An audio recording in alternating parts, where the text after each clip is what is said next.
श्रीगुरुभ्यो नमः हरि ओम्।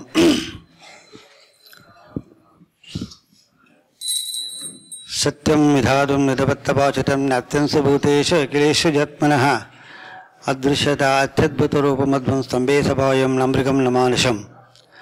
आचार्य पवनोऽस्माकम् आचार्याणि भारते देवो नारायणः देवी मङ्गलदेवताः।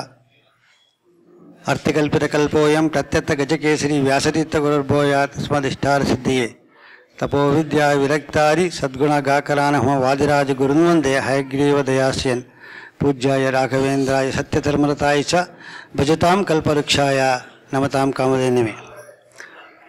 ಈ 25ನೇ ವರ್ಷದ ವಾರ್ಷಿಕೋತ್ಸವ ಸಮಾರಂಭವಾಗಿ ಒಂದು ಜ್ಞಾನಸತ್ರದ ಕಾರ್ಯಕ್ರಮದಲ್ಲಿ ಈ ದಿನ ಭಾಳ ವಿಶೇಷವಾದ ಒಂದು ಕಾರ್ಯಕ್ರಮ. ನಮ್ಮ ಆಚಾರ್ಯರಿಂದ ಮಧ್ವಹಾರ ಸಂಪನ್ನರಾದ ಶ್ರೀ ಬಾಳಗಾರ ರುದ್ರಾಚಾರ್ಯ ಅವರಿಂದ ವಿಶೇಷವಾಗಿ ಒಂದು ವಾದಿಂದ ದಿತ್ತಲ ಒಂದು ಗುರುಗಣ ಸ್ತವನದ ಆಚಾರ್ಯರು ಸನ್ನಿಧಾನದಲ್ಲಿ ನೀಡಿ ನಮ್ಮ ಅನುಗ್ರಹ ಮಾಡಲಿದ್ದಾರೆ. ಆಚಾರ್ಯಗೆ ಅನಂತ ಪ್ರಣಾಮಗಳು ಮತ್ತು ಸ್ವಾಗತವನ್ನು ಬಯಸ್ತೀನಿ. ಶ್ರೀಕೃಷ್ಣಾರ್ಪಣಮಸ್ತು.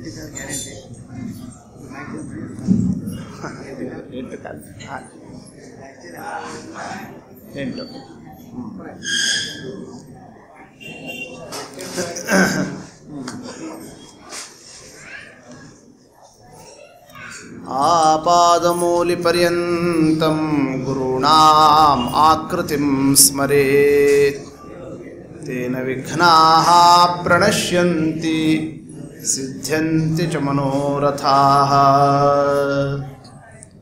उन्मीलन्नीलनीरे रुहनिवहमः पुष्टिमुष्टिन्धैश्रीः श्रीभूदुर्गादृगन्तप्रचयपरिचयो दारकिर्मीरभावः स्वैरक्षीरोदनिर्यच्छशिरुचिनिचया खर्वगर्वापनोदी पातु श्रीनेतुरस्मान् सपदि बुधजनत्राणदक्षः कटाक्षः।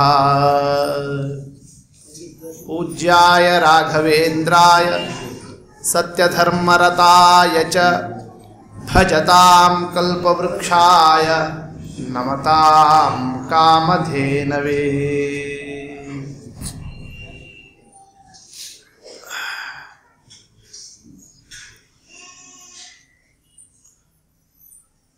ಮಂತ್ರಾಲಯ ಪ್ರಭುಗಳ ಗುಣಾನುಸಂಧಾನ ಜ್ಞಾನಿಗಳ ದೃಷ್ಟಿಯಲ್ಲಿ, ಪ್ರಾಜ್ಞರ ದೃಷ್ಟಿಯಲ್ಲಿ ಕಾಣತಕ್ಕಂತಹ ಒಂದು ರೂಪನೇ ಅದು ವಿಲಕ್ಷಣ. ಯಾರಿಗೆ ಬೇಡ ರಾಯರ ಅನುಗ್ರಹ? ಮಂತ್ರಾಲಯ ಪ್ರಭುಗಳು ಅಂದರೆ ಪರಮಾತ್ಮನ ಒಂದು ದಿವ್ಯ ವಿಭೂತಿ ರೂಪ. ಭಗವದ್ ಅನುಗ್ರಹ ಎಲ್ಲರಿಗೂ ಹೆಂಗೆ ಬೇಕೋ ಹಾಗೆ ಅಜ್ಞ ಪ್ರಾಜ್ಞ ಆಬಾಲ ವೃದ್ಧ ಸ್ತ್ರೀ ಪುರುಷಾದಿಯಾಗಿ ಎಲ್ಲರೂ ಕೂಡ ಮಂತ್ರಾಲಯ ಪ್ರಭುಗಳ ಪರಮಾನುಗ್ರಹವನ್ನು ಗಳಿಸಬೇಕು.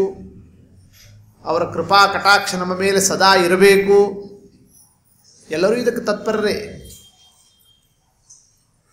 ಅಪಣಾಚಾರ್ಯರು ಗುರುಸ್ತೋತ್ರದಲ್ಲಿ ಹೇಳಬೇಕಾದ್ರೆ ಒಂದು ಮಾತಾಡಿದ್ದಾರೆ. ವಿದ್ವತ್ ಪರಿಜ್ಞೇಯ ಮಹಾವಿಶೇಷಃ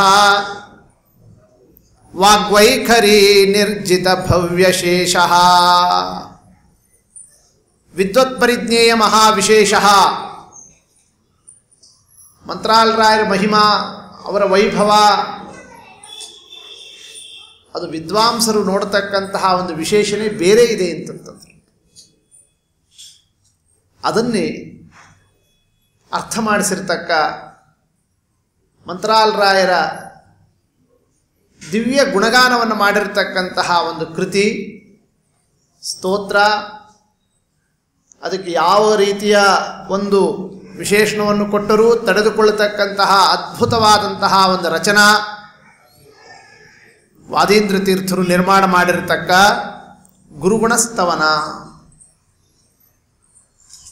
ಗುರುಗುಣಸ್ತವನವನ್ನೇ ವಾದೀಂದ್ರ ತೀರ್ಥರು ಮಂತ್ರಾಲರಾಯರನ್ನೇ ಕೊಂಡಾಡ್ತಾ ಗುಣಗಾನವನ್ನು ಮಾಡುತ್ತಾ ಇದ್ದರೆ ಬೃಂದಾವನ ಹಿಂಗಿಂಗೆ ಅಲ್ಲಾಡ್ತಂತೆ. ಕಾರಣ ಅವರು ಮರಿಮೊಮ್ಮಕ್ಕಳಾಗಬೇಕು. ಅವರಿಗೆ ಯಾರಿಗೆ? ರಾಯರಿಗೆ. ಮೊಮ್ಮಕ್ಕಳು ಮರಿಮೊಮ್ಮಕ್ಕಳು ಅವ್ರ ಜೊತೆಗೆ ಅಜ್ಜಂದರು ಮುತ್ತೆಂದರು ಅವರು ಮಾತನಾಡೋದಕ್ಕೆ ಅಂದರೆ ಬಹು ಪ್ರೀತಿ ಇರ್ತದೋ ಇಲ್ಲೋ. ಹಾಗೆ ಇವರು ಸ್ತೋತ್ರ ಮಾಡಿದರೆ ಹೌದು ಹೌದು ಹೌದು ಹಿಂಗೆ ತಲೆಯಲ್ಲಾಡಿಸ್ತಿದ್ರಂತೆ. ಅಷ್ಟು ಆ ಒಂದು ಅವರ ಭಕ್ತಿಯ ಆ ಒಂದು ಉದ್ರೇಕದ ಒಂದೊಂದು ಮಾತುಗಳು. ಕಡೆಗೆ ಏನು ಮಾಡಿಬಿಟ್ರೆ ಅದಕ್ಕೆ ನನ್ನ ಹತ್ರ ಸದಾ ಇಟ್ಕೊಂಡ್ಬಿಡ್ತೀನಿ ಅಂತ ವಾದೀಂದ್ರ ತೀರ್ಥರನ್ನು ತಮ್ಮ ಹತ್ರ ತಮಗೆ ಅಂತ ನಿರ್ಮಾಣ ಮಾಡಿಸಿರ್ತಕ್ಕಂಥ ಒಂದು ವೃಂದಾವನ ಏನಿತ್ತು ಅದೇ ವೃಂದಾವನವನ್ನೇ ಯಾರಿಗೆ ಕೊಟ್ಟರದನ್ನೇ ವಾದೀಂದ್ರ ತೀರ್ಥರಿಗೆ ಆ ಒಂದು ಸ್ಥಾನವನ್ನೇ ಹತ್ತಿರದಲ್ಲಿ ಕೊಟ್ಟು ಇಟ್ಕೊಂಡಿದ್ದಾರೆ ಅಂತಂದರೆ ಎಷ್ಟು ಭಕ್ತಿ ಇರಬೇಕು ಮಂತ್ರಾಲರಾಯರಲ್ಲಿ ಅವರಿಗೆ. ಅಷ್ಟು ಅವ್ರನ್ನ ತಮ್ಮ ಹತ್ತಿರಕ್ಕೆ ಇಟ್ಕೊಂಡಿದ್ದಾರೆ ಮಹಾನುಭಾವರು. ಅಂತಹ ವಾದೀಂದ್ರ ತೀರ್ಥರು ರಾಯರಲ್ಲಿ ಮಂತ್ರಾಲರಾಯರಲ್ಲಿ ಗುರುಗುಣಸ್ತವನದಲ್ಲಿ ಕೊಂಡಾಡತಕ್ಕಂತಹ ಸಂದರ್ಭದಲ್ಲಿ ಮಾರ್ಮಿಕವಾದ ಒಂದು ಸಂದೇಶವನ್ನೇ ತಗೊಂಡು ಆರಂಭವನ್ನು ಮಾಡಿದರು. ಪಾತು ಶ್ರೀ ನೇತುರಸ್ಮಾನ್ ಸಪದಿ ಬುಧ ಜನತ್ರಾಣ ದಕ್ಷ ಕಟಾಕ್ಷ. ಪರಮಾತ್ಮನ ಕಟಾಕ್ಷ ಭಗವಂತನ ಕೃಪಾದೃಷ್ಟಿ ನಮ್ಮ ಮೇಲೆ ಬೀಳಬೇಕು. ದೇವರ ಕರುಣೆಗೆ ಪಾತ್ರರಾದ್ವಿ ಅಂತಂದರೆ ಕಿಮಲಭ್ಯಂ ಭಗವತಿ ಪ್ರಸನ್ನೇ ಶ್ರೀನಿಕೇತನೆ. ದೇವರ ಕಣ್ಣು ಬಿಟ್ಟು ನೋಡಿದ ಅಂದರೆ ಇನ್ನೇನು ಅಲಭ್ಯ ಇದೆ ಆತನಿಗೆ, ಹೌದಲ್ಲ? ಆದರೆ ಭಗವಂತ ನಮ್ಮ ಸ್ವಾಮಿ ತನ್ನ ಕೃಪಾದೃಷ್ಟಿಯನ್ನೇ ಎಲ್ಲಿ ಇಡ್ತಾನಾತ? ಯಾರ ಮೇಲೆ ಬೀರ್ತಾನೆ? ನಮ್ಮಂಥವ್ರು ನೋಡ್ಲಾರೆ ಅಂತ ಅದಕ್ಕೆ ಕರ್ಪೂರ ಹಚ್ಕೊಂಡು ನಿಂತು ಬಿಟ್ಟಿದ್ದಾನೆ ಕಣ್ಣಿಗೆ, ಹೌದು ಅಂದಿದ್ದಾರೆ ದಾಸರಾಯರನ್ನು ಒಂದು ಮಾತಿನಲ್ಲಿ. ಯಾಕೆ ಇವರೆಲ್ಲ ಹೀಗೆಲ್ಲ ಇರೋದನ್ನು ನೋಡ್ಲಾರ್ನೋ ನಿಮ್ಮನ್ನೇ, ಅದಕ್ಕೆ ಪ್ರಾಯ ಕರ್ಪೂರ ಪಿಹಿತಾಂಗ ನೇತ್ರವತ್ವಾತ್ ಸ್ತೋತ್ರದಲ್ಲೂ ತಗೊಂಡಿದ್ದಾರೆ. ಅಂದ್ರೇನು ತಾತ್ಪರ್ಯ? ಪರಮಾತ್ಮನ ದೃಷ್ಟಿಗೆ ಪಾತ್ರರಾಗಬೇಕಾದರೆ ಜ್ಞಾನಿ ಪ್ರಿಯತಮೋತೋಮೆ ಎಂದಿದ್ದ ನಮ್ಮ ಸ್ವಾಮಿ ಕೃಷ್ಣ ಪರಮಾತ್ಮ ಗೀತಾದಲ್ಲಿ. ನನಗೆ ಬಹಳ ಪ್ರೀತಿ ಪಾತ್ರರು ಯಾರು? ಜ್ಞಾನಿಗಳು. ಅಂದಮೇಲೆ ಭಗವಂತನ ಕಟಾಕ್ಷ ಎಲ್ಲಿ ಅದು ಸದಾ ಸಹಜವಾಗಿ ಪ್ರಸಾರ ಆಗ್ತದೆ. ಬುಧಜನತ್ರಾಣದಕ್ಷ ಕಟಾಕ್ಷ. ಬುಧಜನತ್ರಾಣದಕ್ಷ ವಿದ್ವಜ್ಜನರು, ಜ್ಞಾನಿ ವರ್ಗ ಯಾರು ತನ್ನನ್ನು ಅರ್ಥ ಮಾಡಿಕೊಂಡಿದ್ದಾರೋ ಅವ್ರನ್ನ ನಾನು ನೋಡ್ತೀನಿ ಅಂತ ನಮ್ಮ ಸ್ವಾಮಿ ಅಂತಾನೆ.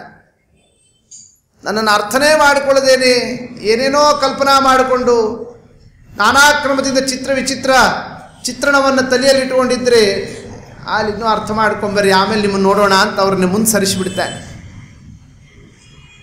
ಅಂದಮೇಲೆ ಬುಧಜನತ್ರಾಣದಕ್ಷ ಪರಮಾತ್ಮನ ಕಟಾಕ್ಷ ಬುಧಜನರಲ್ಲಿ, ಅಪರೋಕ್ಷ ಜ್ಞಾನಿಗಳಲ್ಲಿ ಅವ್ರ ಮೇಲೆ ಸಹಜವಾಗಿ ಸ್ವಾಮಿ ಇಟ್ಟಿರ್ತಾರೆ.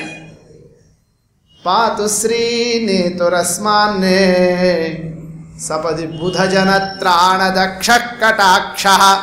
ಅಂತಹ ಪರಮಾತ್ಮನ ಕಟಾಕ್ಷ ನಮಗೆ ಸಿಗಬೇಕು, ನಾವು ಅದಕ್ಕೆ ಪಾತ್ರರಾಗಬೇಕು ಅಂತಾದರೆ ನಾವಂತೂ ಬುಧಜನರು ವಿದ್ವಜ್ಜನರು ಜ್ಞಾನಿಗಳು ಅಂತ ಆಗಲಿಕ್ಕೆ ಅಷ್ಟು ಸುಲಭನೂ ಇಲ್ಲ. ಆದರೆ ಅದಕ್ಕೊಂದು ಉಪಾಯ ಇದೆ ಅಂದರು ವಾದೀಂದ್ರ ತೀರ್ಥರು. ಯಾರು ಅಂತಹ ಬುಧಜನರು ವಿದ್ವಜ್ಜನರು ಅಪರೋಕ್ಷ ಜ್ಞಾನಿಗಳಿದ್ದಾರಲ್ಲ ಅವ್ರನ್ನ ಹಿಂಬಾಲಿಸಿಕೊಂಡು ನಾವು ಕೂಡ ಅದೇ ಕ್ಯೂನಲ್ಲಿ ಅವ್ರ ಜೊತೆಗೇನೆ ನಾವು ಅವರ ಬಾಲಂಗೋಚಿಯಾಗಿ ಎಲ್ಲೋ ಒಂದು ಮೂಲೆಯಲ್ಲಿ ಒಂದು ನಿಂತುಕೊಂಡು ಅವ್ರ ಹಿಂಬಾಲಕರಾಗಿ ಬಂದ್ವಿ ಅಂತಂದರೆ ದೇವರ ಕಟಾಕ್ಷ ಅಂತೂ ಅಂತಹ ಜ್ಞಾನಿಗಳ ಮೇಲೆ ಸದಾ ಬಿದ್ದೇ ಇರ್ತದೆ. ಆಗ ಅವರೇನು ಸ್ವಾರ್ಥಿಗಳಲ್ಲ, ಅವರು ಬಹಳ ಏನಾಗಿರ್ತಾರೆ, ಪರಾರ್ಥಿಗಳಾಗಿ ವರ್ತನವನ್ನು ತೋರಿಸ್ತಿರ್ತಾರೆ. ಹಾಗೆ ಹಿಂದಿಂತಿಯಲ್ಲ, ಬಾಯಲ್ಲಿ ಮುಂದೆ ಬಾಯಲ್ಲಿ ನಮಸ್ಕಾರ ಹಾಕಿಲ್ಲ ದೇವರಿಗೆ, ಸ್ವಾಮಿ ಒಂದು ಸ್ವಲ್ಪ ಅನುಗ್ರಹ ಮಾಡು ಅಂತ ಸಹಜವಾಗಿ ಸ್ವಾಮಿಯ ಅನುಗ್ರಹವನ್ನು ಹೊಂದಿಸಿಬಿಡುತ್ತಾರೆ. ಅಂಥ ಜ್ಞಾನಿಗಳು ಯಾರವರು? ಮಂತ್ರಾಲಯ ಪ್ರಭುಗಳು. ಅದಕ್ಕೆ ಮಂತ್ರಾಲಯ ಪ್ರಭುಗಳ ಈ ಒಂದು ಗುರುಗುಣಸ್ತವನದ ಗುಣಗಾನವನ್ನೇ ಆರಂಭವನ್ನು ಮಾಡ್ತಾ ಇದ್ದೇವೆ ಅಂತ ಅದನ್ನೇ ತಿಳಿಸ್ತಾ, ಹೆಸರೇ ಇಟ್ಟಂತೆ ಗುರು ಗುಣ ಸ್ತವನ ಅಂತ. ಹೌದಷ್ಟೇ, ಆ ಗುರುಗುಣ ಸ್ತವನ, ಗುರುಗಳ ಗುಣಗಳನ್ನು ಸ್ತೋತ್ರ ಮಾಡೋದು ಅಂತ ಒಂದರ್ಥ. ಗುರುಗಳು ಅಂದರೆ ಯಾರ್ಯಾರು?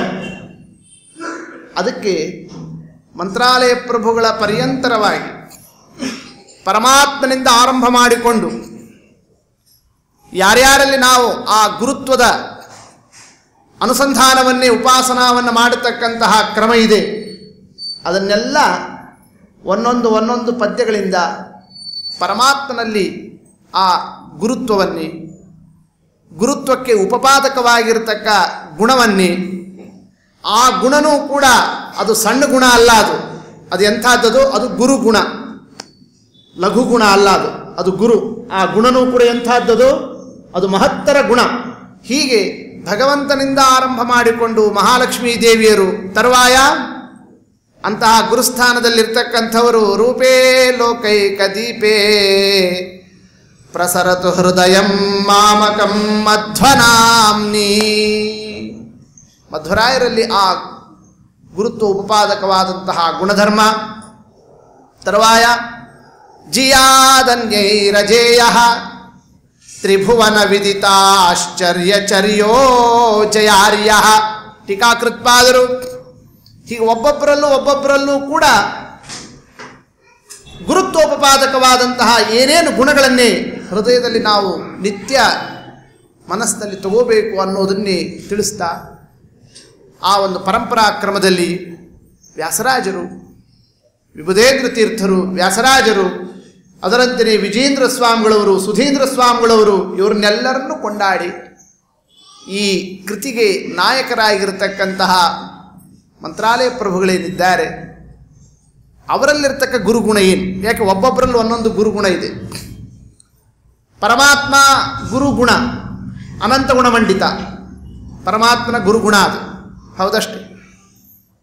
ಇನ್ನು ಅದರ ಮೇಲೆ ಗುರುರ್ಗುರುಣಾಂ ಪ್ರಭವ ಶಾಸ್ತ್ರಾಣಾಂ ಬಾದರಾಯಣ. ನಮ್ಮ ಸ್ವಾಮಿ ಇದ್ದಾನಲ್ಲ, ಸಕಲ ವೇದಶಾಸ್ತ್ರಗಳ ಪ್ರವೃತ್ತಿಯನ್ನು ಜಗತ್ತಿಗೆ ಕೊಟ್ಟವನೇ ಶ್ರೀಹರಿ. ಅಂದಮೇಲೆ ಯಾರಿಗೆ ಆತ ಗುರುಸ್ಥಾನದಲ್ಲಿಲ್ಲ? ಹರಿರೇವ ಪರೋ ಹರಿರೇವ ಗುರು ಹರಿರೇವ ಜಗತ್ ಪಿತೃಮಾತ್ರ ಗತಿ ಅಂದಿಲ್ಲ ಪಂಡಿತ ನಮ್ಮ ಮಧ್ವರಾಯರು. ಹರಿರೇವ ಪರಹ, ಪರವಸ್ತು ಯಾರು? ಶ್ರೀಹರಿ. ಹರಿರೇವ ಗುರು, ಇನ್ನು ಅದರಂತೆ ಗುರು ಪರಮಾತ್ಮನೇ. ಅಂದಮೇಲೆ ಭಗವಂತನಲ್ಲಿ ಮೊದಲನೇ ಗುರುತ್ವವನ್ನೇ, ಅದಕ್ಕೆ ಬೇಕಾಗಿರ್ತಕ್ಕ ಗುರುಗುಣವನ್ನೇ, ಅದನ್ನು ಚಿತ್ರಣವನ್ನು ತಗೊಳ್ರಿ. ಮಹಾಲಕ್ಷ್ಮೀ ದೇವಿ ಗುರುಗುಣಸ್ತವನ ಅದನ್ನು ತಗೊಂಡಿದ್ದಾರೆ. ಹೌದು, ಲಕ್ಷ್ಮೀ ದೇವಿಗೆ ಪ್ರತ್ಯೇಕ ಸ್ತೋತ್ರ ಮಾಡೋದು, ವಂದನ ಮಾಡೋದು ಇಲ್ಲಲ್ಲ. ವಿಷ್ಣುನಾ ಸಹಿತಾಧ್ಯಾತ, ಪರಮಾತ್ಮನ ಜೊತೆಯಲ್ಲೇನೆ ಮಹಾಲಕ್ಷ್ಮೀ ದೇವಿಯನ್ನು ಎಲ್ಲ ಕಡೆಯಲ್ಲೂ ಸ್ತೋತ್ರ ಮಾಡೋದಿರೋದು. ಪರಮಾತ್ಮನನ್ನು ಸ್ತೋತ್ರ ಮಾಡಿ ಪ್ರತ್ಯೇಕವಾಗಿ ಮಹಾಲಕ್ಷ್ಮೀ ದೇವಿ ಸ್ತೋತ್ರ ಮಾಡೋದು ಹೆಂಗೆ? ಅದಕ್ಕೊಂದು ಕಾರಣವನ್ನು ಇಟ್ಟರವರು.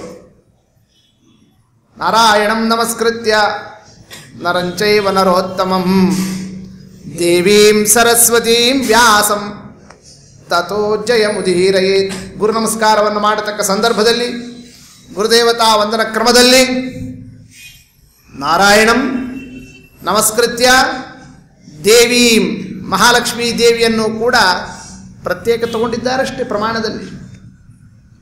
ಅಂದರೆ ಮಹಾಲಕ್ಷ್ಮೀ ದೇವಿಯನ್ನು ಕೂಡ ಗುರುಪರಂಪರಾ ಗುರು ನಮಸ್ಕಾರ ಕ್ರಮದಲ್ಲಿ ಶ್ರೀ ಗುರುಭ್ಯೋ ನಮಃ, ಪರಮಗುರುಭ್ಯೋ ನಮಃ, ಆನಂದತೀರ್ಥ ಭಗವತ್ಪಾದಾಚಾರ್ಯ ಗುರುಭ್ಯೋ ನಮಃ, ವೇದವ್ಯಾಸಾಯ ನಮಃ ಹಿಂಗೆ ಹೇಳ್ತಾ ಮಹಾಲಕ್ಷ್ಮೀ ನಮಃ ಗುರು ನಮಸ್ಕಾರದಲ್ಲಿ ಬರ್ತದೆ.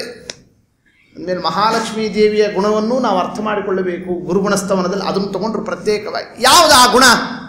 ಲಕ್ಷ್ಮೀ ದೇವಿಯಲ್ಲಿ ಮಾತಸ್ತ್ವಾಂ ಉಪಸರ್ಗ ಉಪಸರ್ಜಿತಾಖಿಲ ಜಗತ್ಸರ್ಗೇ ಚ ಭರ್ಗೇಡಿತೆ. ಲಕ್ಷ್ಮೀದೇವಿಯನ್ನು ಕೊಂಡಾಡಬೇಕಾದರೆ ಬಹಳ ಎಚ್ಚರಿಕೆ ಇರಬೇಕು ಅಂತಂದು. ಕಾರಣ ಸ್ವಲ್ಪ ಏನಾದರೂ ನಮ್ಮ ಮನಸ್ಸಿನಲ್ಲಿ ಕಿಂಚಿತ್ ವ್ಯತ್ಯಾಸ ಆದರೂ ಸಾಕು ಅಧಪತನನೇ ಆಗಿ ಹೋಗ್ತದೆ. ಕ್ಲೇಶ ಅಂತ ಹೇಳಿದ್ದಾನೆ ಸ್ವಾಮಿ ಭಗವದ್ಗೀತಾದಲ್ಲಿ. ಹೇಳಬೇಕಾದರೆ ಅವ್ಯಕ್ತಾಸಕ್ತ ಚೇತಸಾಂ, ಲಕ್ಷ್ಮೀ ತತ್ವವನ್ನೇ ಒಲಿಸಿಕೊಳ್ಳೋದು ಅಂತಂದರೆ ಅಷ್ಟು ಸುಲಭ ಅಲ್ಲ ಅರ್ಜುನ, ನಾ ಸುಲಭ.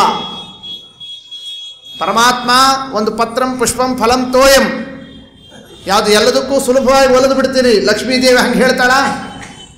ನೀವು ಬೇಕಾದ್ರೆ ಒಂದು ಗಿಂಡಿ ನೀರು ಇಡ್ರಿ, ಒಂದೇನೋ ಒಂದು ದಳ ಹಾಕ್ರಿ, ಒಂದು ಹುಳ್ಕಡ್ಡಿ ಇಡ್ರಿ, ಸಾಕು ನನಗೆ ಅಂತಂತಾಳ.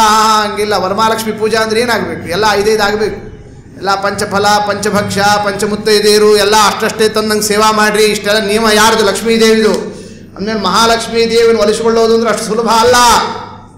ಮತ್ತು ಆ ಕಾರ್ಯ ಬಿಟ್ಟು ನಾವು ಹೋಗ್ಲಿಕ್ಕಾಗೋದಿಲ್ಲ. ದೇವ್ರ ತನಕ ಹೋಗ್ಬೇಕಾದ್ರೆ ಲಕ್ಷ್ಮೀದೇವಿ ಅನುಗ್ರಹ ಬೇಕೇ ಬೇಕು.